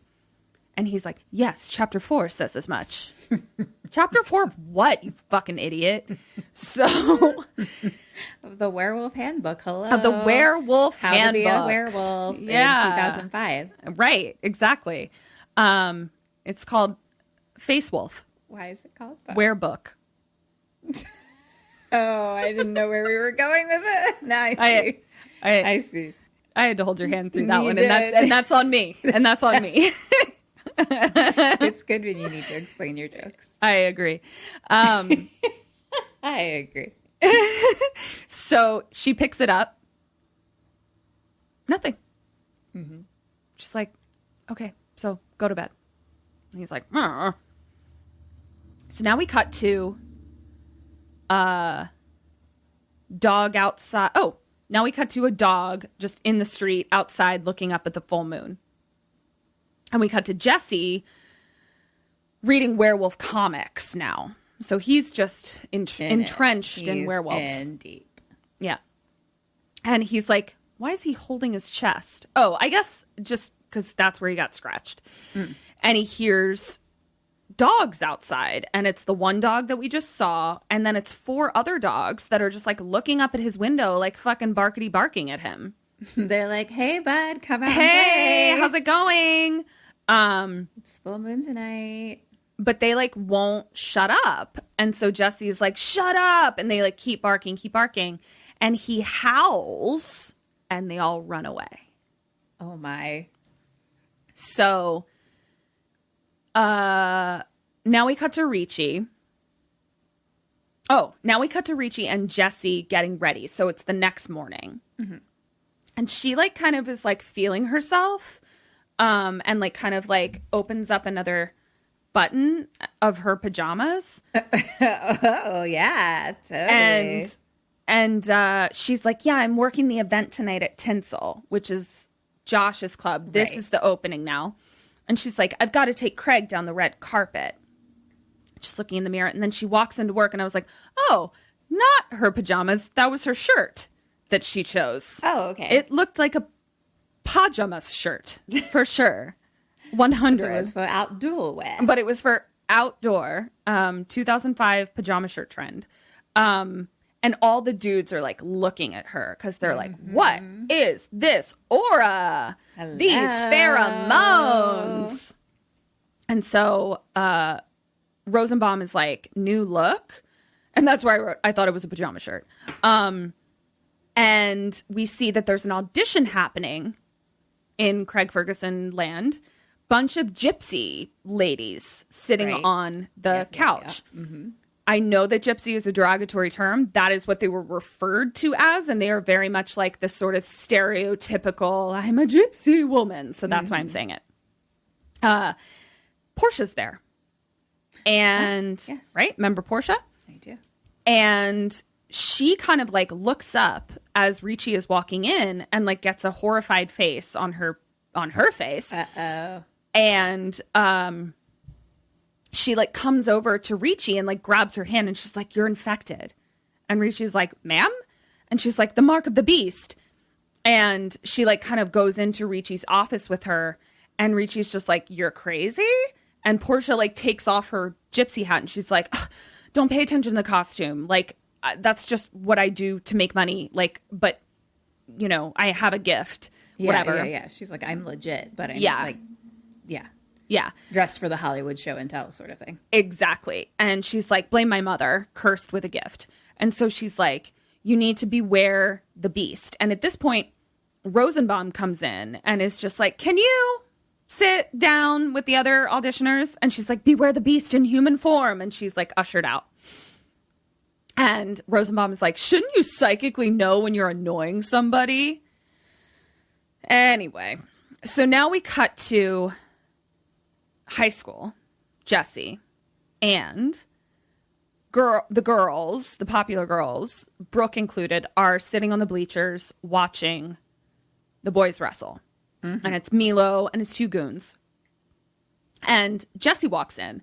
And what the gym appears to be, so it's like the gym, and then it's bleachers along each side. But then above the bleachers is almost like a open balcony. Okay. Yep. Okay. Got it. So Jesse is walking along the open balcony, and he sees Brooke and her friends down there, and he just leaps over the balcony and lands Jesse, keep the werewolf in your pants, dude. Yeah, like, he come cannot. on. He cannot. So he just lightly lands like a graceful wolf, and he's kind of standing next to Brooke, and then he's like, "Oh, I didn't see you there," and she's like, "Hey, jumpy man," and so then of course Milo comes up. And he's like, "Brooke, you're not going fruit fly on me, are you?" Oh my God. We get it. Oh my God. And so Jesse, with a little bit of his ego, is like, "Can you excuse us? We're talking." And I was like, "Sir." Oh. And so then Milo is like, calls him gay or whatever the fuck. And Jesse is finally like, a lot of people who are internalizing their homosexuality and feel a lot of shame around it end up overcompensating with a huge amount of homophobia. Yes. And snaps to that. Right. And Milo gets in his face. And at that moment, the coach comes over and is like, "What's going on over here?" And Milo is like, "He's trying out for the wrestling team." And so coach is like, "Well, that's all I need to know. Come on, let's jump on the mat." Never seen you before in my life. You have zero training, but let's put you up against our varsity team. So I saw this meme because Donald Trump, praise be, got removed from Twitter. And there's a bunch of wonderful memes that I love about it. And I saw one that was like, breaking news, Lindsey Graham got banned from Grindr. Love to see it. I know. Love to see it. I know. So, cut to Jesse in the ring with Blonde Bro. And Jesse is getting his ass whooped until he's not. Uh-oh. And then he's like, "I'm a werewolf." And he is like, kicks this guy's ass. And so then Milo is like, "I want to crack at him." And coach is like, "Seems normal to me. Hop on in." And it's a lot of homophobia right in Jesse's ear from Milo. But it's like the homophobia where I'm like, "You're like very gay." And like, it's fine. Because he's in his ear being like, buddy. "You like that? You like that?" And I'm like, "You like that. Yeah. You are the one who likes that." It's okay. It's fine. We still love you. Everyone loves you. You can be yourself. Frankly, we love you more. Yeah, we don't like you like this. We don't like you like this. We love you more when you're your authentic self. So lots of homophobia. And Jesse is like kind of getting beat up, but then he's like, my werewolf's coming out. And he like throws him up in the air and like spins him around. And Milo comes back and lifts him upside down. Oh, Milo comes back and then Jesse lifts Milo upside down. So Milo's feet are like straight up into the air. Yeah. Okay? Uh-huh. And Jesse says, "You know what the best part about being a fairy is? You get to fly." And he slams him down on the ground. Yeah. And then everyone cheers for a child being seriously injured. Woo. And like even the coach is like, "Love to see it." I'm like, "Please call the school nurse. He's clearly hurt. You're a terrible coach." So now we cut to Richie. Fuck this scene. Okay. So we cut to Oh no. We cut to Richie. And she's fixing Craig Kilborn's tie right before he goes on to be Craig Kilborn. Very, very tall.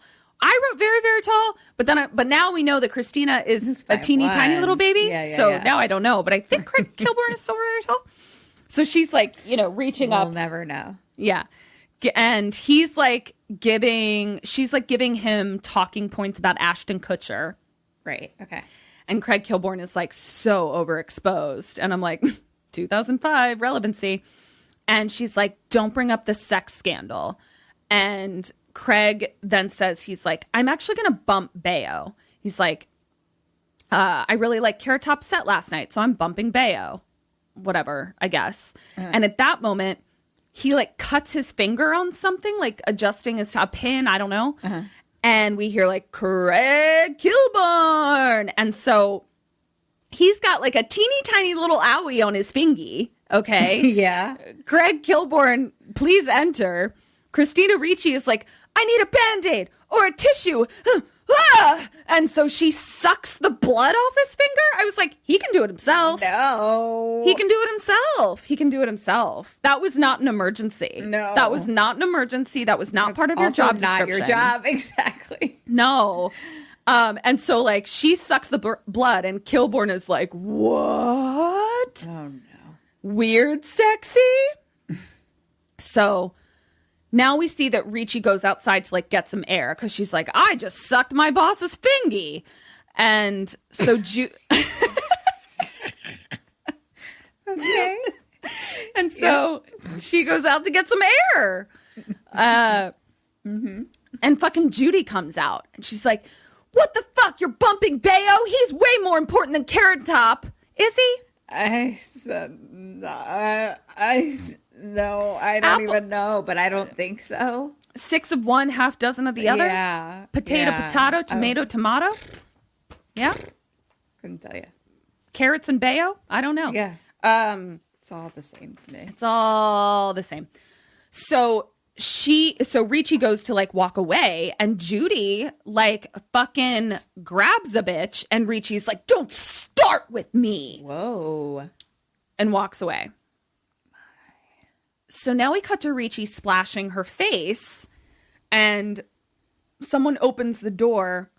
And so Richie like goes into the stall real fast, but the person saw that it was Richie for a second. It's a friend of hers. I don't know. We haven't met this girl before, but she's like, Ellie, like, are you okay? So Ellie runs into the stall. The other person is like, why are you being weird? And Ellie is in the stall and like backing up. Like we see from bird's eye view that she's like backing up against the wall. And she's like, I'm fine. Go away. And friend is like, you don't sound fine. And the friend goes up to the stall and like listens. Question 6. As the friend, what do you do? No trick question. Just your friend rushes into the stall and you say, are you okay? And she says, I'm fine. Then I'm like, okay, well, let me know if you need anything. I'll see you later. Goodbye. And leave. Does she not do that? And does she try to like poke her head underneath or something? No. What? What are you talking about? I don't know, Kevin. What are you talking about? He's like, I don't know what girls do in bathroom stalls. We bust in on each other. Like, so she's literally like listening at the door, okay, at the stall. Yeah. And Richie is like, go away, I'm fine. And an adult woman in the stall. Yeah.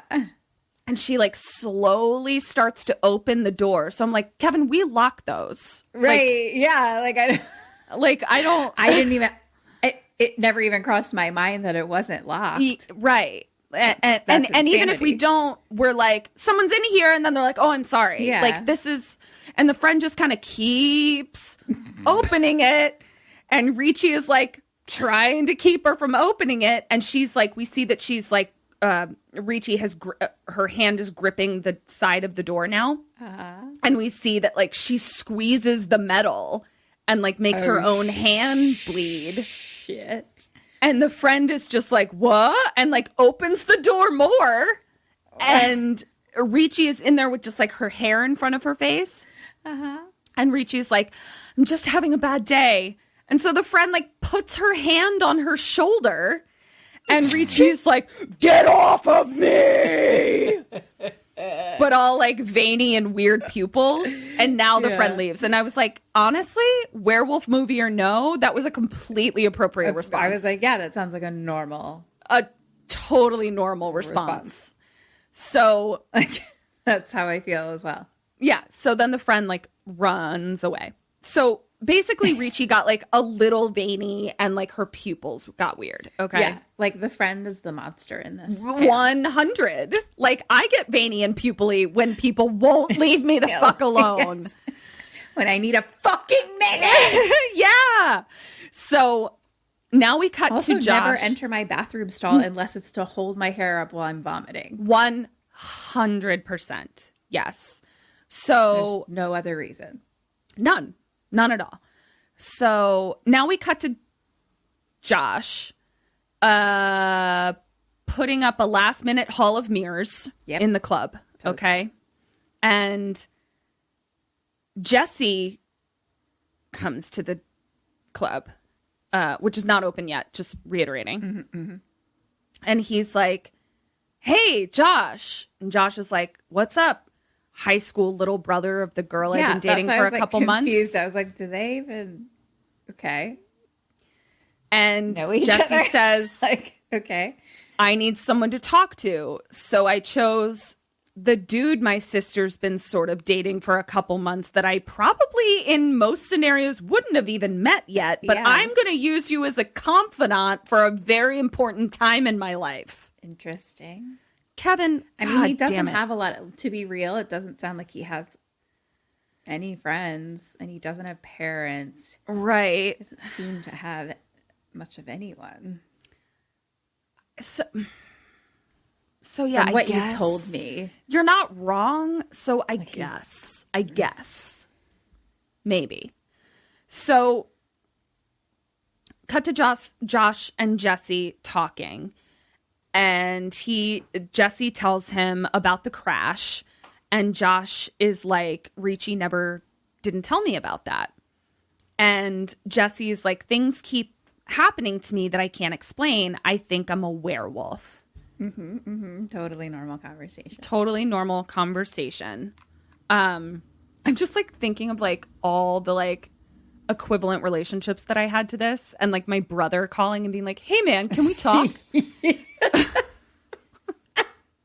And then tell you that he's a werewolf. Yeah. Like, or honestly, but you know what? You're right. Werewolf talk involved or not. And this is an insane thing. Yes. Do not speak to that person. Do not ever speak to them. Look,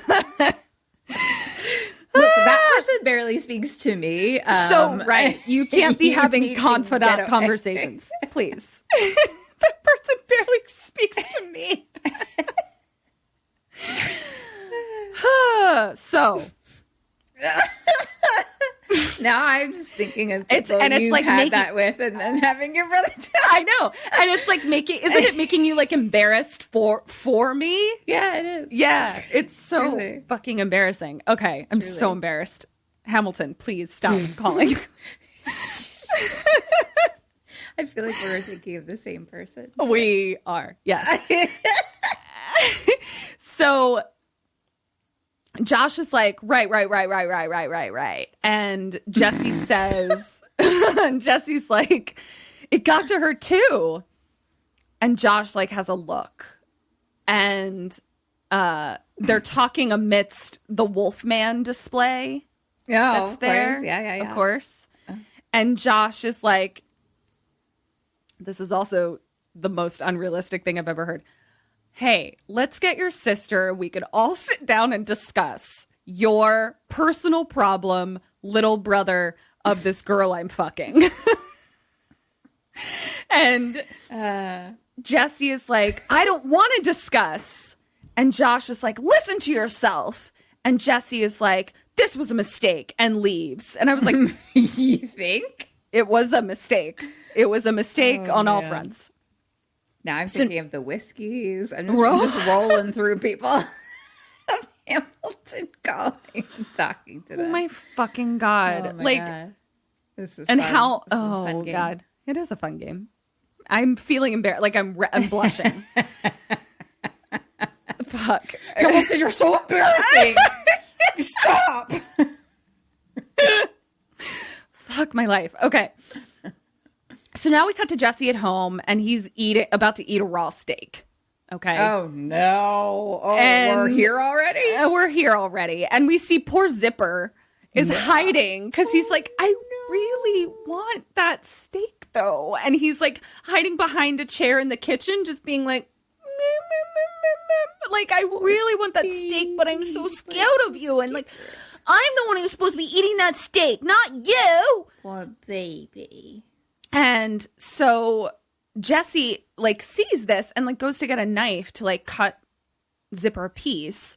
And he opens the drawer and there's this like really ornate silver cake. Or something. Yeah. Yeah, like a cake cutter that like a wedding cake cutter, basically. Yep. And he touches it and it burns him. Uh-oh. Then we hear knock at the door.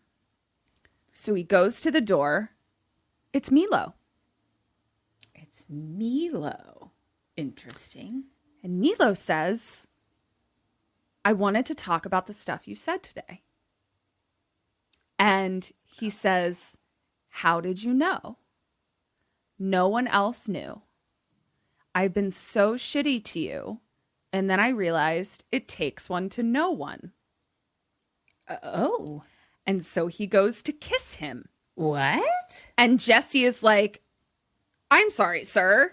What is happening? And Milo's like, I had to tell you, you're the only other gay guy I've ever met. And Jesse is like, Wow. yeah. And Jesse is like, oh, I'm not gay. I'm cursed. Okay. And Milo says, I know it can feel like that sometimes.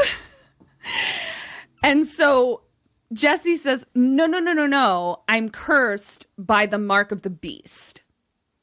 And Milo is still like, yeah, I know. Like, religion tells us that it's wrong.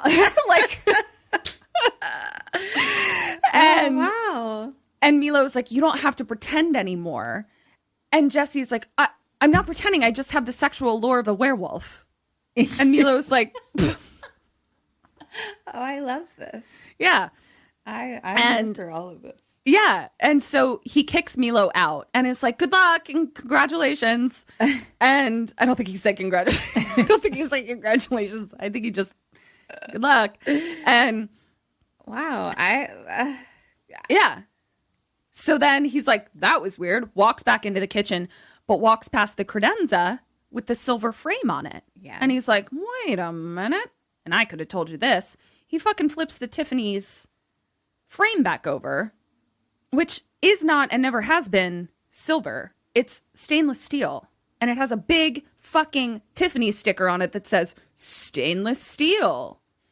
That annoyed me because like that's something I was like, that frame from Tiffany's is stainless steel. It's not silver. So I was actually glad that they like covered it because I was like, what the fuck? Anyway, so he's like, oh, that's Katrin why really knows her Tiffany's picture frame. Clearly. I had to know dumb stuff like that from the fucking jewelry store that I worked in. That's why. Because I don't like Tiffany's. I don't like their aesthetic. Anyway, he picks up the frame. He's like, it's not silver. And then he hears a plate break. And he looks in, and poor little Zipper has like pulled the steak off the counter and is just, and broke the plate. And so he's just like walking away real fast with a steak in his mouth. And he like goes under the table. And Jesse goes in and he's like, drop it. And then Zipper is a were-dog. What? And he's like, whoa. And he like fights Zipper off. And then it's just like, what the hell? And like locks him in the kitchen. And so we just hear like bang, bang, bang of Zipper trying to get out of the kitchen. Zipper is a were-dog. a were-dog. And we hear the doorbell again. And it's Milo again. Oh my goodness. Wow. This is a lot of information all at once. A lot. And so then Milo is like, I really want to talk. And Jesse is like, I can't. I have a were-dog in the kitchen. Jesse is like, we got to go. And so he like jumps into Milo's car. And right at that moment, Zipper busts through the kitchen and is like, were-dog! But gets away, tries to attack, or they get away. And Milo is like, I didn't know you had 2 dogs. And he's like, I don't. That's Zipper. I told you. We have a whole werewolf situation happening here. And so they're driving up Mulholland again. And Jesse is like, we have to find Richie at Tinsel to tell her about all of these new werewolf developments. So much information. Stay with me. Okay. So now we cut to, because remember, he bit Jesse. Jesse. Okay. I was like, how did he do that? Yeah. So we cut to Richie at her office at nighttime. So she's like there after hours, basically. Mm-hmm. And she sees on the news about Shannon Elizabeth being dead and now that Maya is dead. And she's like, 2 girls that Josh knows. And she's like, this is weird. So then Rosen comes in and is like, do you want to come to Josh's opening with me? And she's like, I can't. I have to get home. Because she's like, I have to go warn my little brother. I don't know. And so we cut to her getting into the car in the parking garage and it's Josh. And so her window is up and he's like, I really need to talk to you. I'm sorry. And so she like rolls her window down like a little bit, like partially. Okay. Mm-hmm. And she's like, I don't want to talk to you. I don't trust you. Like, you knew both of those girls and they both ended up dead. I'm like, okay. I mean, like, that's kind of a leap, but whatever. And he's like, I can explain. And so she rolls her window back up and he like slams his hand on the window. Mm-hmm. And we see the pentagram of the beast. And he like hits the window again and it shatters. Uh-oh. And he seems surprised that it shattered. But then reaches in and scarily takes her keys out of the ignition. Uh-huh. And tells her to get out of her car. Not into his pants, out of the car. Sorry. Getting all confused. And so she does, but like she's scared. And he's like, I'm sorry I broke your window, but I have to tell you some things and they're going to sound crazy. And she says, okay, give me my keys back first. So he does. And then he says, what attacked you wasn't an animal. She's like, what was it? And he says, you already know. You can feel the changes. Question 7, what do you do? What does she do? I'd be like, you mean you're a werewolf and I'm a werewolf and we all talk about it together and let's discuss being werewolves? And that's what I do. Okay. And she... Wait, where are they? Parking garage. But like in, out, cars, what's that? What happened? He told her to get out of the car. And he said, you can I have something. Yeah, you can feel the changes. But she can feel the changes. I don't know. Hand in hand. 0 points. No. She puts her keys between her fingers and stabs him and gets back into the car and drives off. Oh, my. Yeah. And she's like, what? Holy shit. And he's like, ah. And she drives off. So now we cut to Tinsel because Milo and Jesse came to Tinsel to find Richie. Right.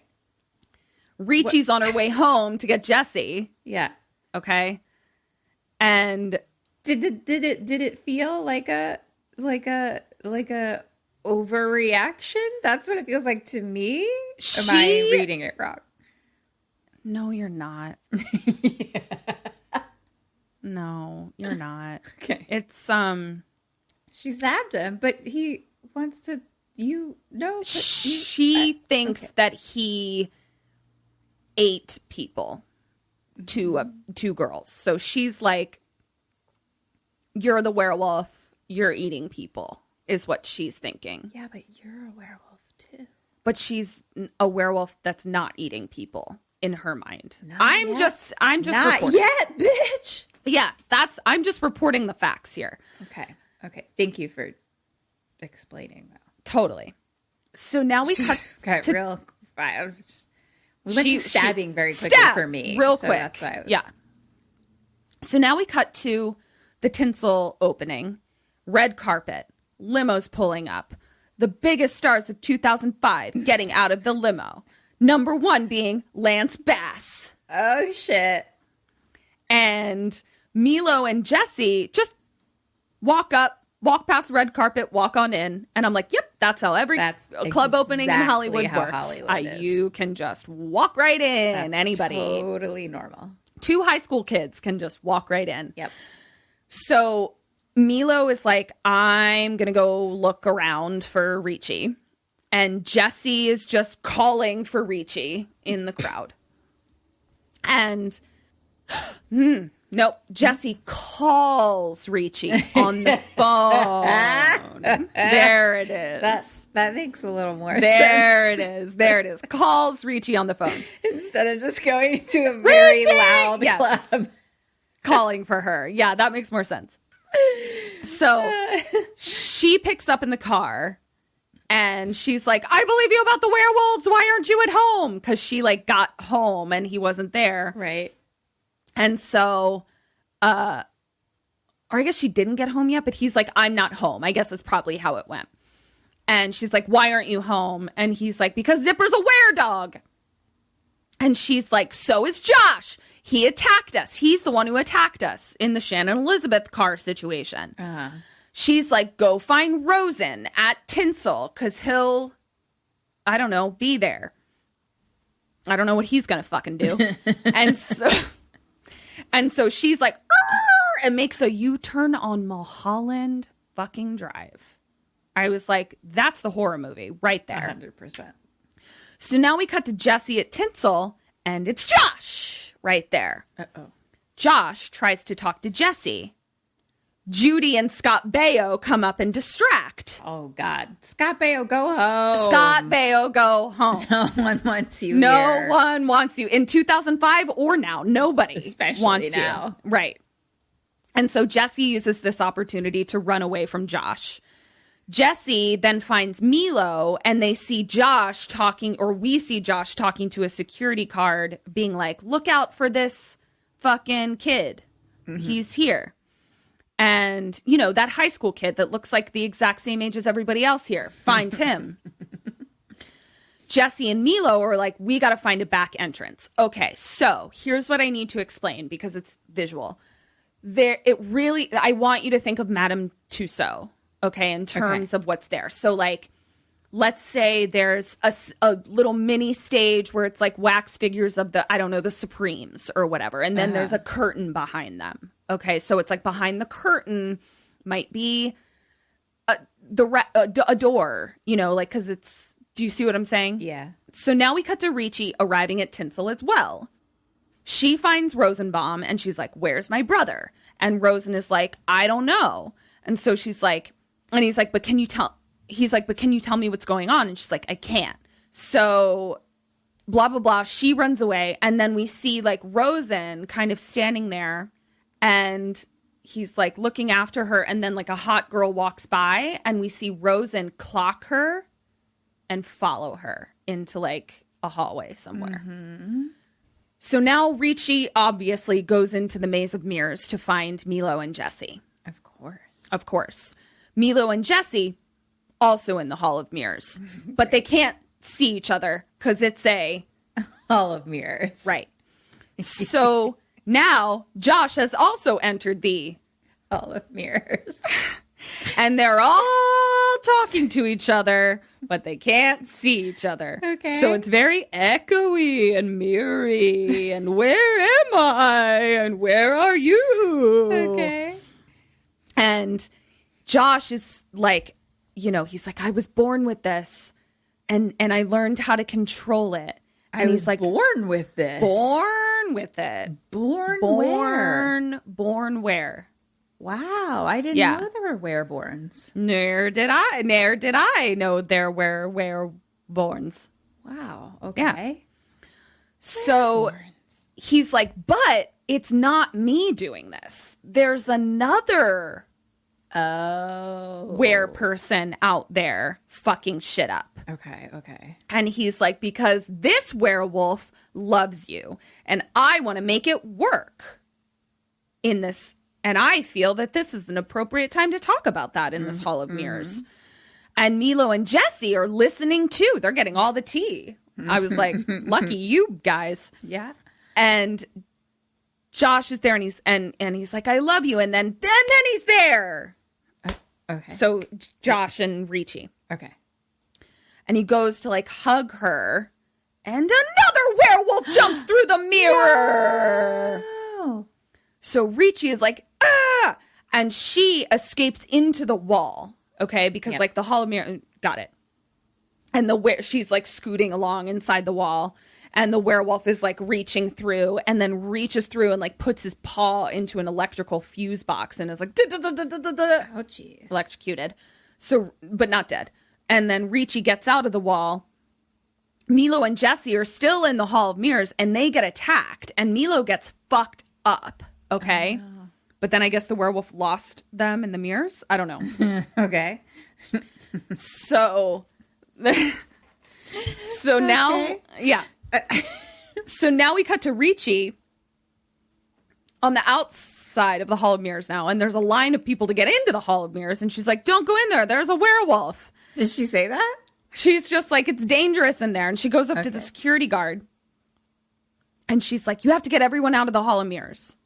And as she does that, the wolf busts through the wall and starts throwing people to and fro.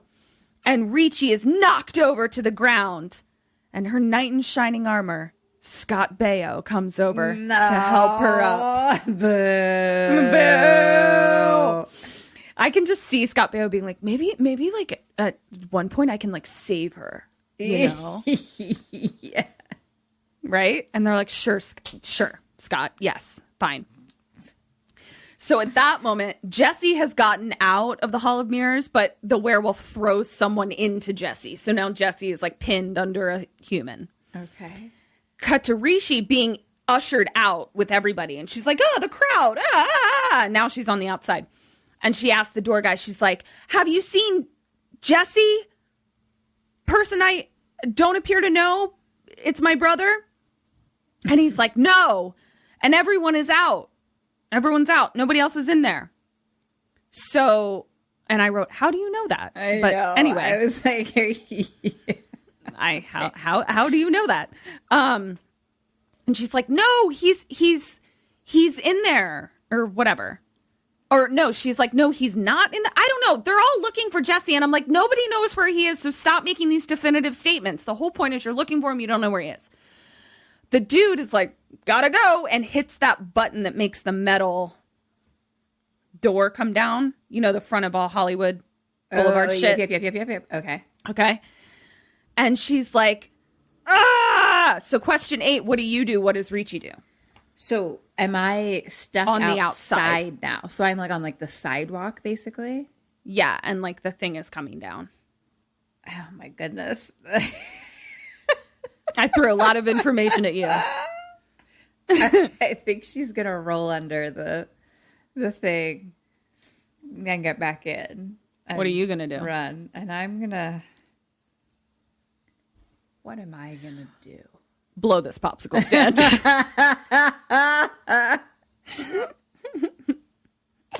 Do I need to save my brother or just myself? Where are we at on that scale? I mean, honestly, at this point, you do you, girl. I mean, do you need to save your... I don't know. I'm gonna I'm going to go home. I'm going to call Josh. I thought you were going to say, I'm going to take a nice bubble bath. Actually, that's a great idea. It's a nice bubble bath. Call Josh. And we're going to call Josh and be like, you're a werewolf. I'm a werewolf. I'm in love with you. You're in love with me. Let's live in werewolf bliss for the rest of time forever. Let's blow this popsicle stand and be werewolf loves forever and ever. And I guess have were babies that are apparently a thing. Were babies? Oh my God. Okay. 1.5 points.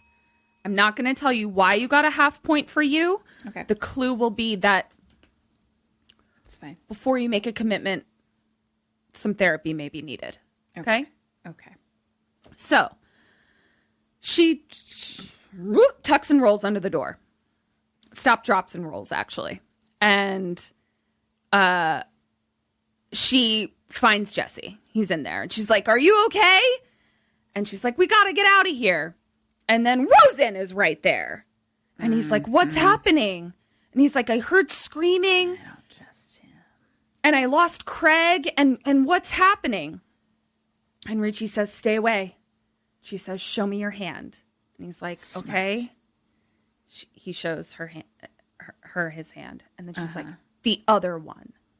And he's like, we don't have time for this. And I'm like, you have time to show her a fucking hand. Knew it. Yeah. It is a split fucking time. You have time. Just real quick. Yeah. Yeah. And then they hear something and they turn around. And when they turn back, Rosen is gone. And then they see blood dripping from the ceiling onto the floor. And then Rosen falls from the ceiling, dead as a doornail. It's not him. Werewolfed. Red herring. You got us this time, Kevin. You did get me. So now they start looking for a back door, okay, behind all the stages of wax people or whatever the fuck. And they come to one, they're kind of like going, it's like a circular room. So they're like going around. And there's one where it's like 3 wax statues singing or whatever. And then when they come back around, there's 2 wax statues and an open mic. And Jesse is like, weren't there 3? And Richie is like, what? Attacked by Judy.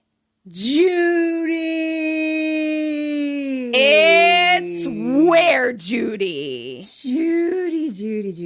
Judy. And she's like, she's not fully weird. She's just got the pupils and like the wear strength. Okay. Yep. And she's like, I didn't ask for this. You fuck some hot guy one time and you end up with the mark of the beast. And I was like, oh no. Once again. Wow. Been there. Nailed it. Yeah. And so she thinks she fucked Josh and she got weird? She fucked Josh. She got weird. Yeah. She got a Were-TD. Yeah. Oof. That's rough. Yeah. It's rough. And so she's like WTD. a WTD. And she's like, well, no, it would be sexually transmitted STW. STW. Sure. Yeah. That makes more sense. And so, yes. Okay. Interesting.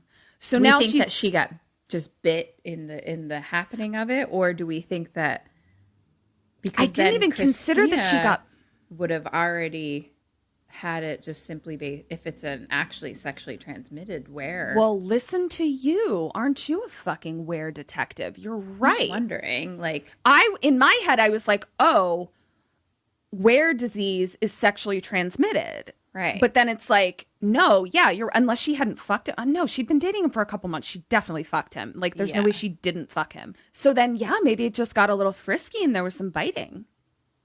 Which, sure. I mean, yeah. Or even scratching, apparently. Or scratching. Yeah.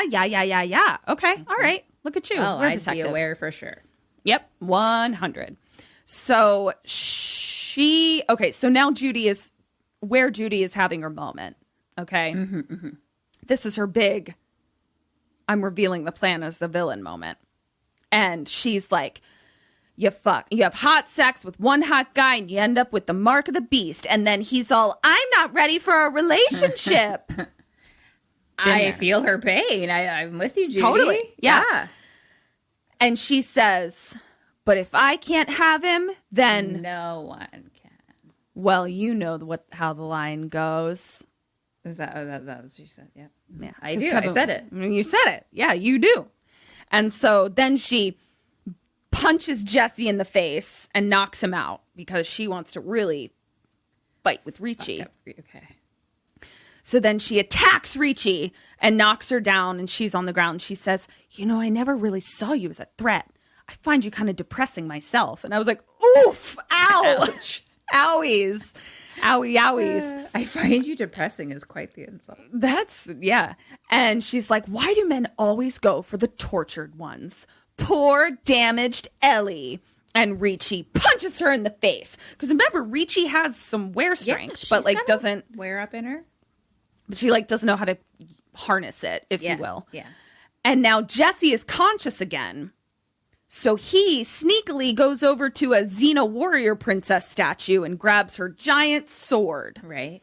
Goes running at Judy, misses, stabs it into the wall. It gets stuck. First of all, why are prop swords that sharp? Classic move. Yeah. Classic move.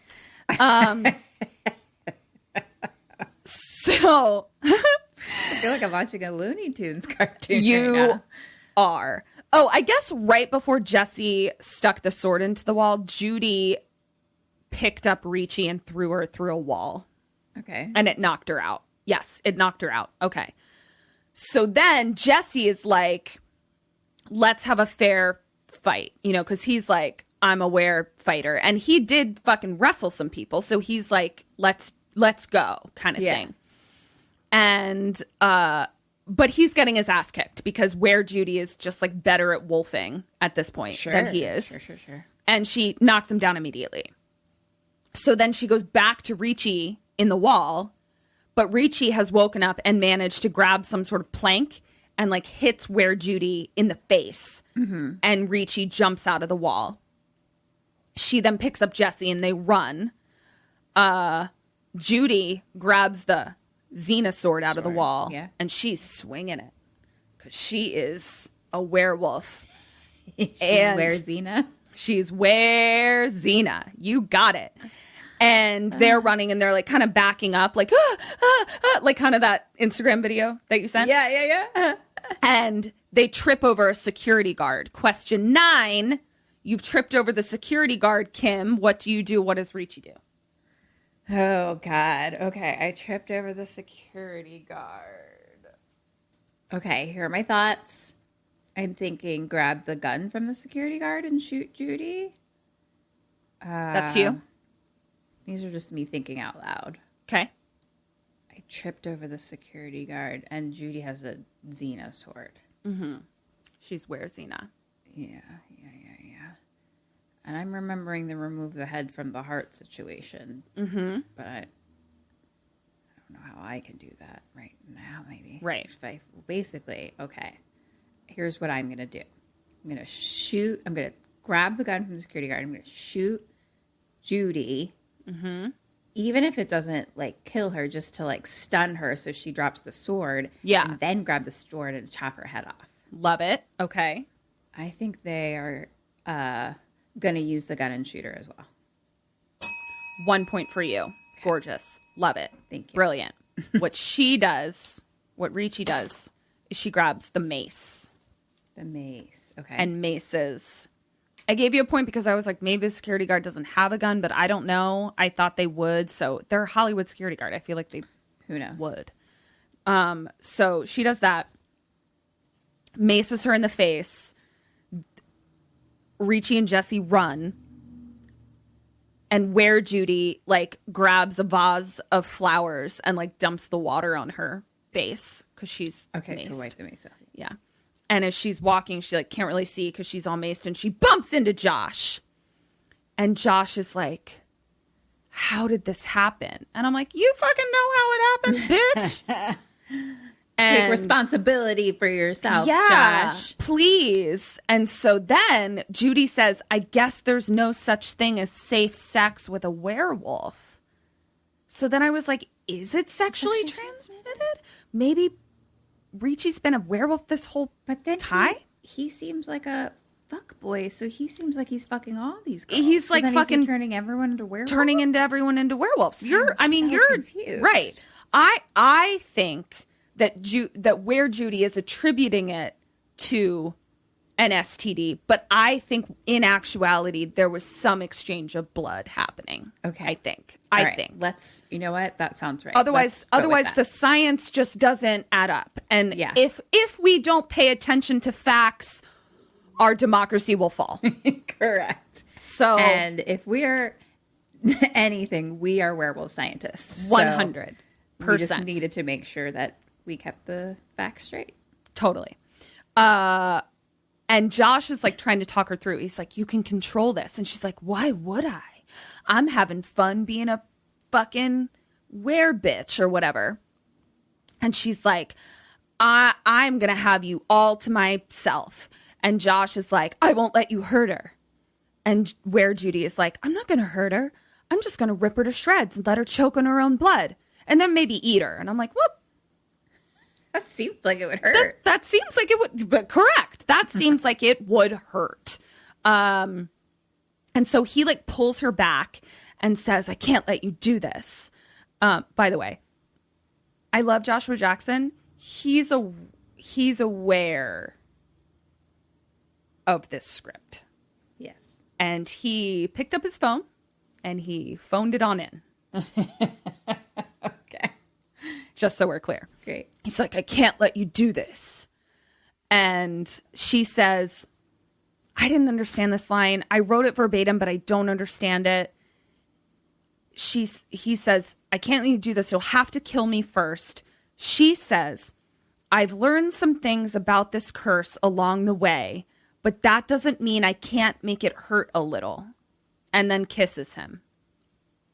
I don't know. I rewound it twice. I don't know what she meant by that. I think she was trying to make it sexy, but it just didn't make sense. And so she's like, smooching him, and then she kicks him in the wereballs. Oh, shit. And throws him across the room. So now Jesse and Richie are hiding in the walls, watching all this. And she's looking all over for them and kicking shit down and stuff. And then she like appears to have like a wear headache.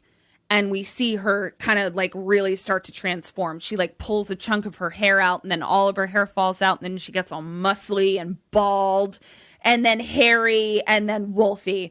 And now she's huge and stalking through this old dungeon set or some shit. And then we hear sirens outside. The were police are here. Uh-oh. So we cut outside, shit ton of police, and they're hiding in the Wolfman exhibit, okay? They go to peek, like to see where she is, and she like swings down from a chandelier and finds them. She picks up Richie, throws her across the room, okay? Jesse then grabs a fully functioning torch with some fully functioning lighter fluid and lights it aflame in this Hollywood wax museum display. Sure. The science all lines up based on what I just said. And he's like, being like, get away from me. Yeah, Torch McGee, yeah. Torch McGee.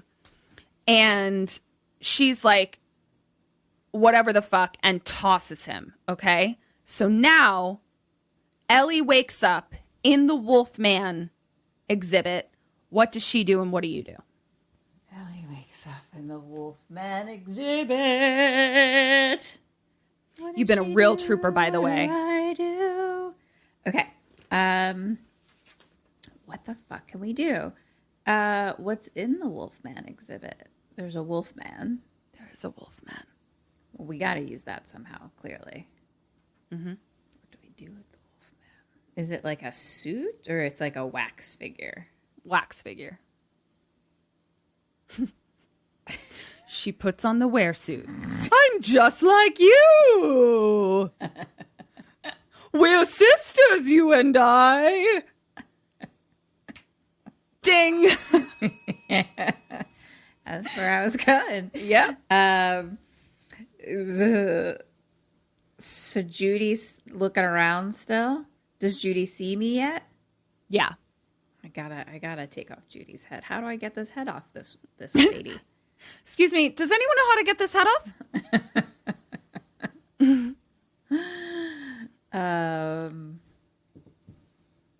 Let's see. All right, I guess I'm going to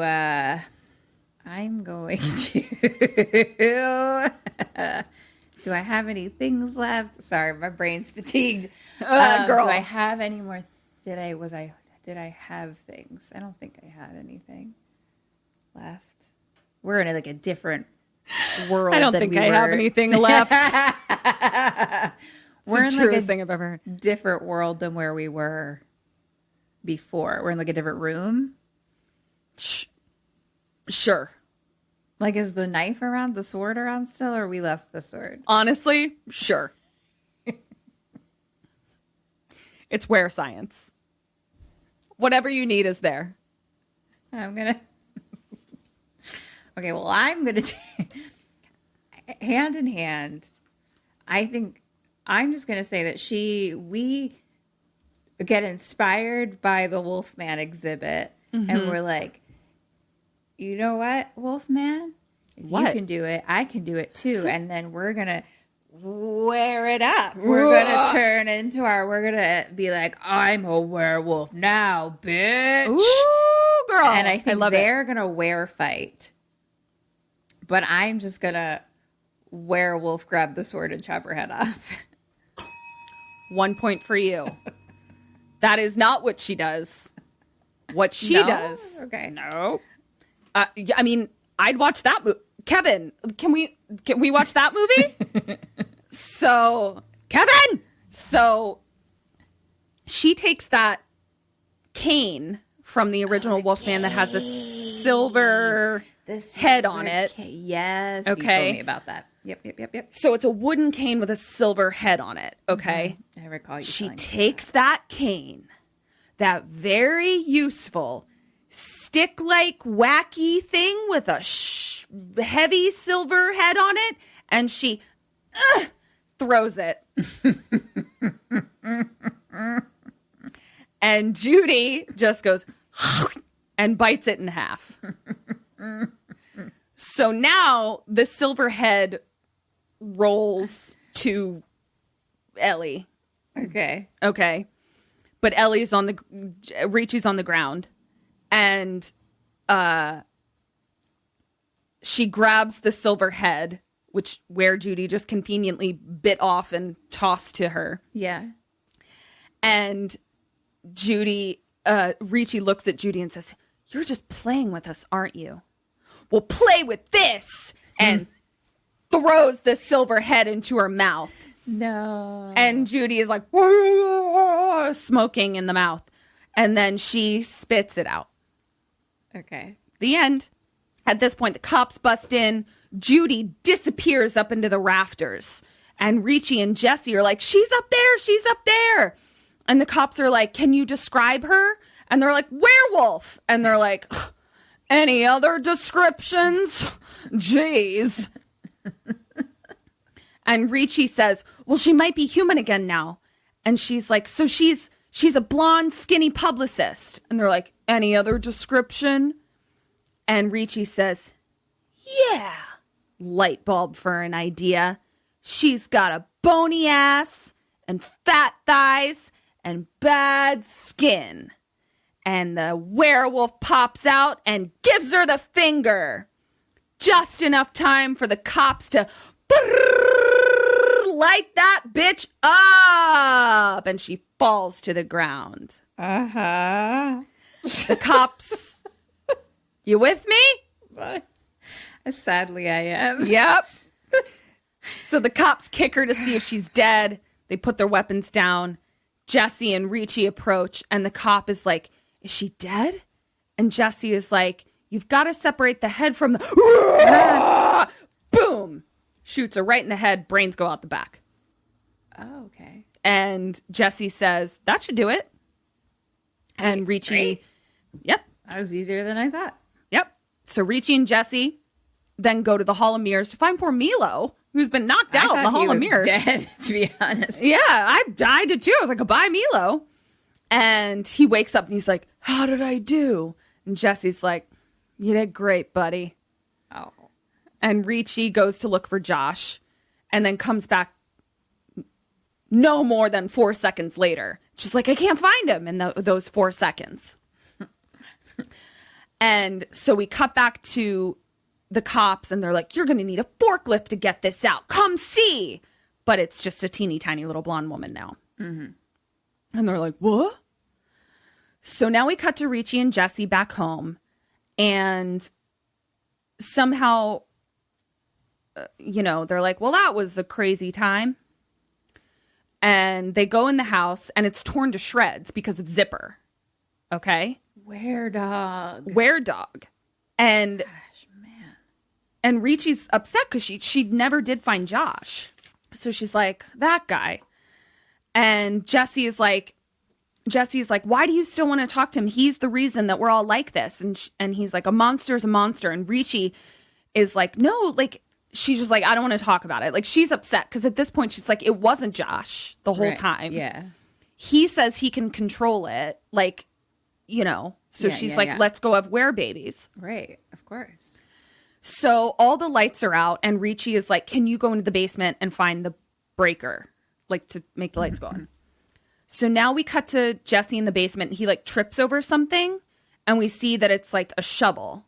Okay. Like a big shovel. Mm-hmm. And he like kind of holds it weirdly and looks at it, whatever. So we cut to Richie upstairs and she's like picking up garbage and then she gets all veiny and tingly on the back of her neck. And then it stops. The lights come back on. She's like, thank you. She keeps sweeping. And she sees were-senses? The were-senses. And she sees the silver spoon. She picks it up, burned. She's like, what? I'm still a werewolf. I guess they thought. Wait, did you think she wasn't a werewolf? This was unclear, Kevin Williamson. I guess what they thought was like. Oh, maybe if they killed the Judy Ware, that since she made them aware, they wouldn't be Ware anymore. Exactly. That is exactly okay. what was supposed to be something I knew. So she burns. Then the front door, she looks and it's wide open. And there's a bunch of dogs barking and she's like, Zipper. And then she hears crash, crash, crash from downstairs. She's like, is that Eric? And no. And we just hear Jesse downstairs. He's like, sorry, that was me. Sorry. And she's like, silly. Josh is right there. She turns and she hugs him. And then she starts to transform into a fucking werewolf. And she's like, oh my God, help me. You've got to help me get rid of it. And he's like, no, we don't want to get rid of it. This is how we're going to be together. And she's like, no, I want to get rid of it. And he's like, no, it's going to be super cool. We're going to be werewolves happily ever after and have were-babies. And meanwhile, Jesse is downstairs and he starts transforming too. And he's like, what the fuck? So now upstairs, Josh is like, the only way to stop it is to kill the one who started it. And that's me. Twisteroo! No. And he's like, no, I'm not ready to die. And he's like, and I can't let your brother live like this. I bet you promised your parents you'd give him a good life. But you're not doing a good job. You're a disaster. And I'm like, is she? She like has a super successful job.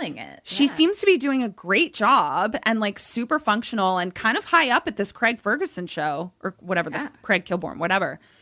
And she like pushes him and like wolfs out for a second. And then Josh is like, it's okay. We should put him out of his misery. He's like, I don't want your little brother around. And Richie is like on the floor in pain because like the transformation is like still hard for her or something, I guess. And so Josh goes to find Jesse downstairs. But Richie, question 11, does what?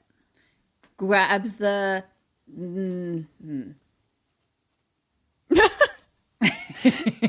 So much fervor, and it fizzled out so quickly.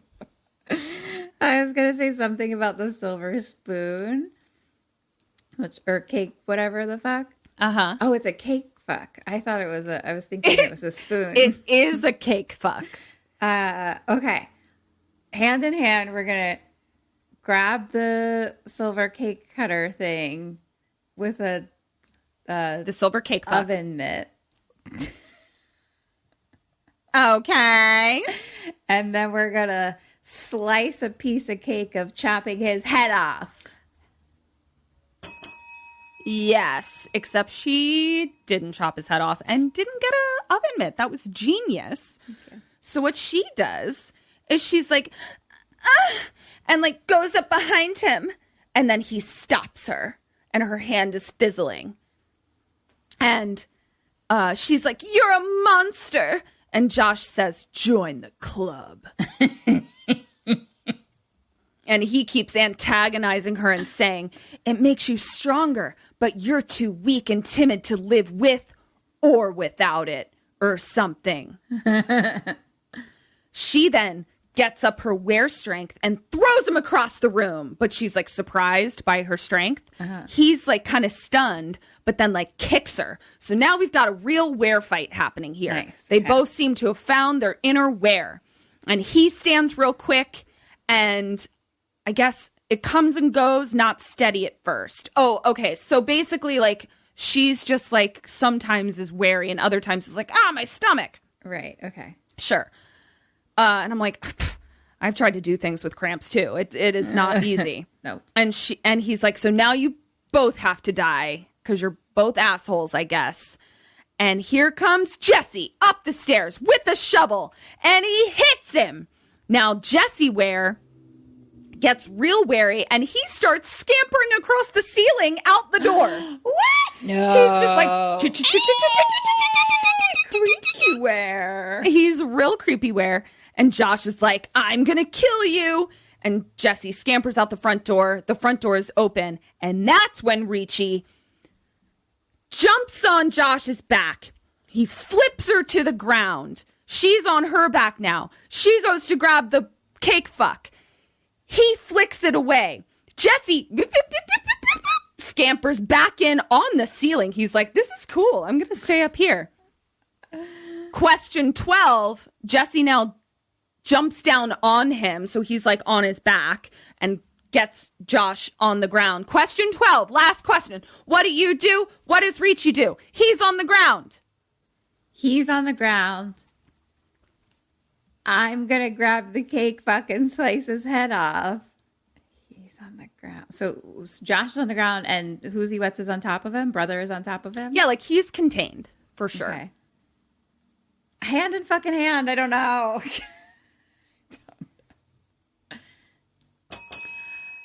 1.5 points. Yeah, we introduce this goddamn silver cake fuck. Let's have that be the thing she kills him with. No, she picks up the shovel Right. Okay. that we introduced just a few seconds ago and shovel decapitates him.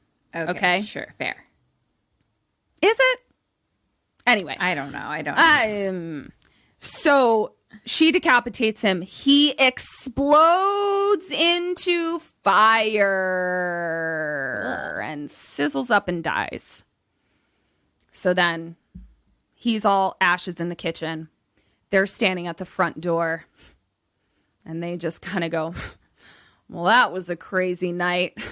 Kind of glossed over that part about how you have to kill the origin of the Were disease or whatever. And he's like, "Sorry." Funny times. Then Zipper comes in, all better. Followed by Brooke and Milo. And Brooke says, Okay. Brooke says, "I found your dog." Milo hugs Jesse. Jesse kisses Brooke right in front of Milo. But Milo's like, "I don't care. I'm gay, man, and I'm super chill with it now." And Richie's just standing on the porch, and she just nods with a smile on her face. And then Jesse is like, "Can I walk you home, Brooke?" And Milo just kind of stands there with his hands in his pockets like, "Oh, shucks, now what am I going to do?" And then Jesse is like, you coming, buddy? And he's like, yeah. So they all three walk away. Richie stands on the porch and says, guess I'll just stay here and clean. Come on, Zipper. Did she really say that? Yes. Kevin? Kevin! Kevin! So sorry, Kevin. So sorry. Okay. Light of the full moon. Credits. Yay. So Go ahead. sorry, Go ahead. I really want to get my where science down. Please. So are we thinking that it was Josh all along? It was Josh. Or are we thinking that the Ware family tree is when he was like, you need to kill the Ware that started it all, means they killed Judy Ware, but she's their mom and Josh is her mom.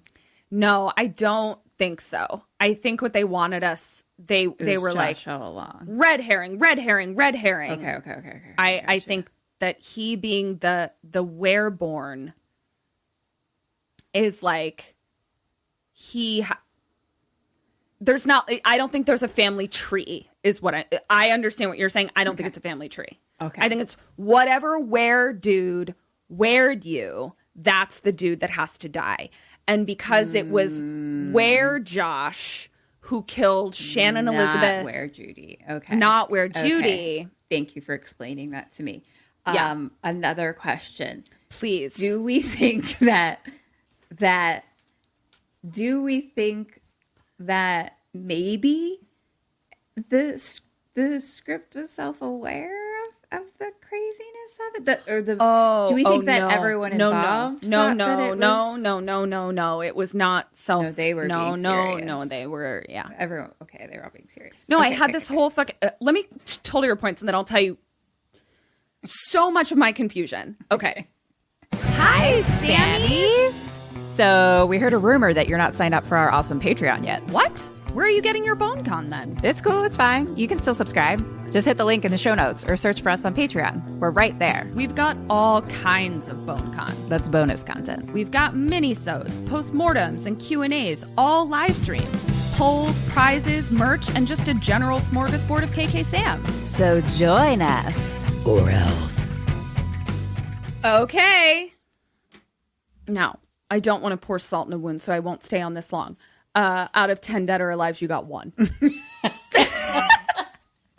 That's amazing, honestly. Truly, honestly, it's impressive. It's as impressive as 9 out of 10, truly. I actually agree. Yeah. For questions, you got 15 and a half out of 24 for a total of 16 and a half out of 34. Great. Yeah. So here was so much of my confusion. I got weird. You got so weird. Yeah. You were going to have to go to a clinic and get that cleared up. Yeah. So here's what's crazy to me. Okay. Scream came out in 97. Yes. Okay. Scream 2 came out in 98. Yes. All right. Okay. So in my head, like I knew when Scream came out, but like I hadn't fully put the pieces together because in my head I was like, oh, this is what happened. This is what I thought happened. Scream, super successful. Let's launch another one real quick about werewolves because like it's real paint by numbers. It's all the hottest people. You know what I mean? Yeah. Then when I looked at it, I was like, fucking Scream was 8 years before. Right. So like there was no hurry to this, Kevin. Yes. You know what I mean? Like Yes.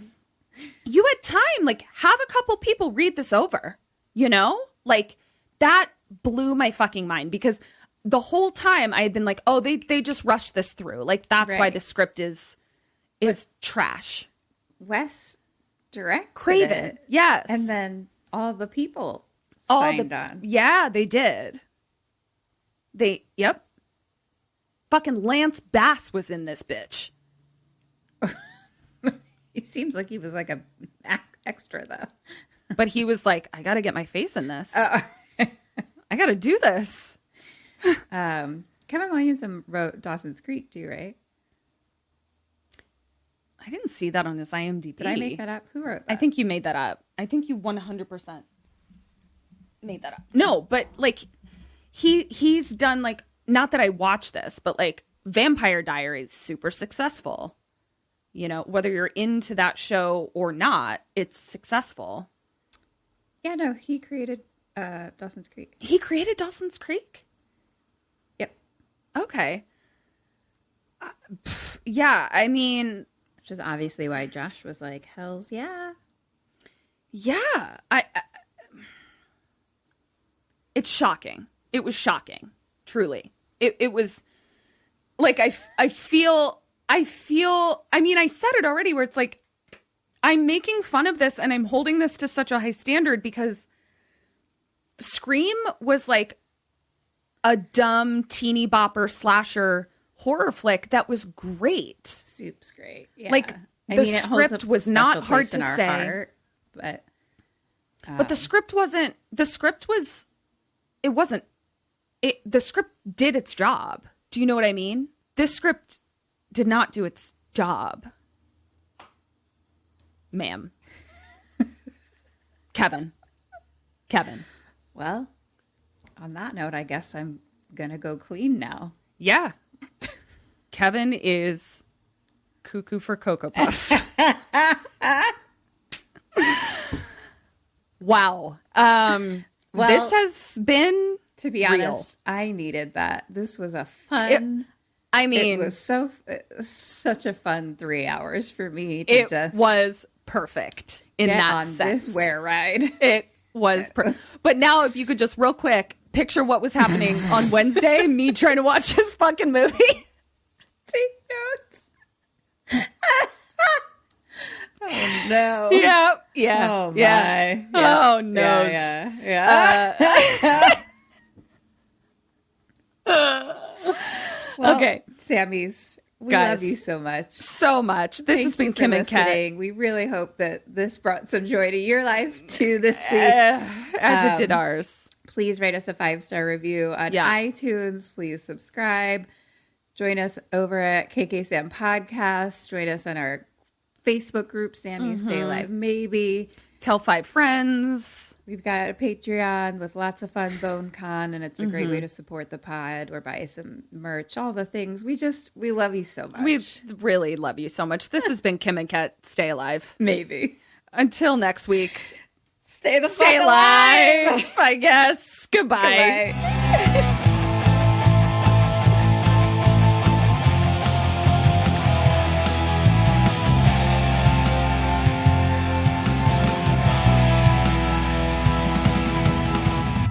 Ghosted me. I'm done.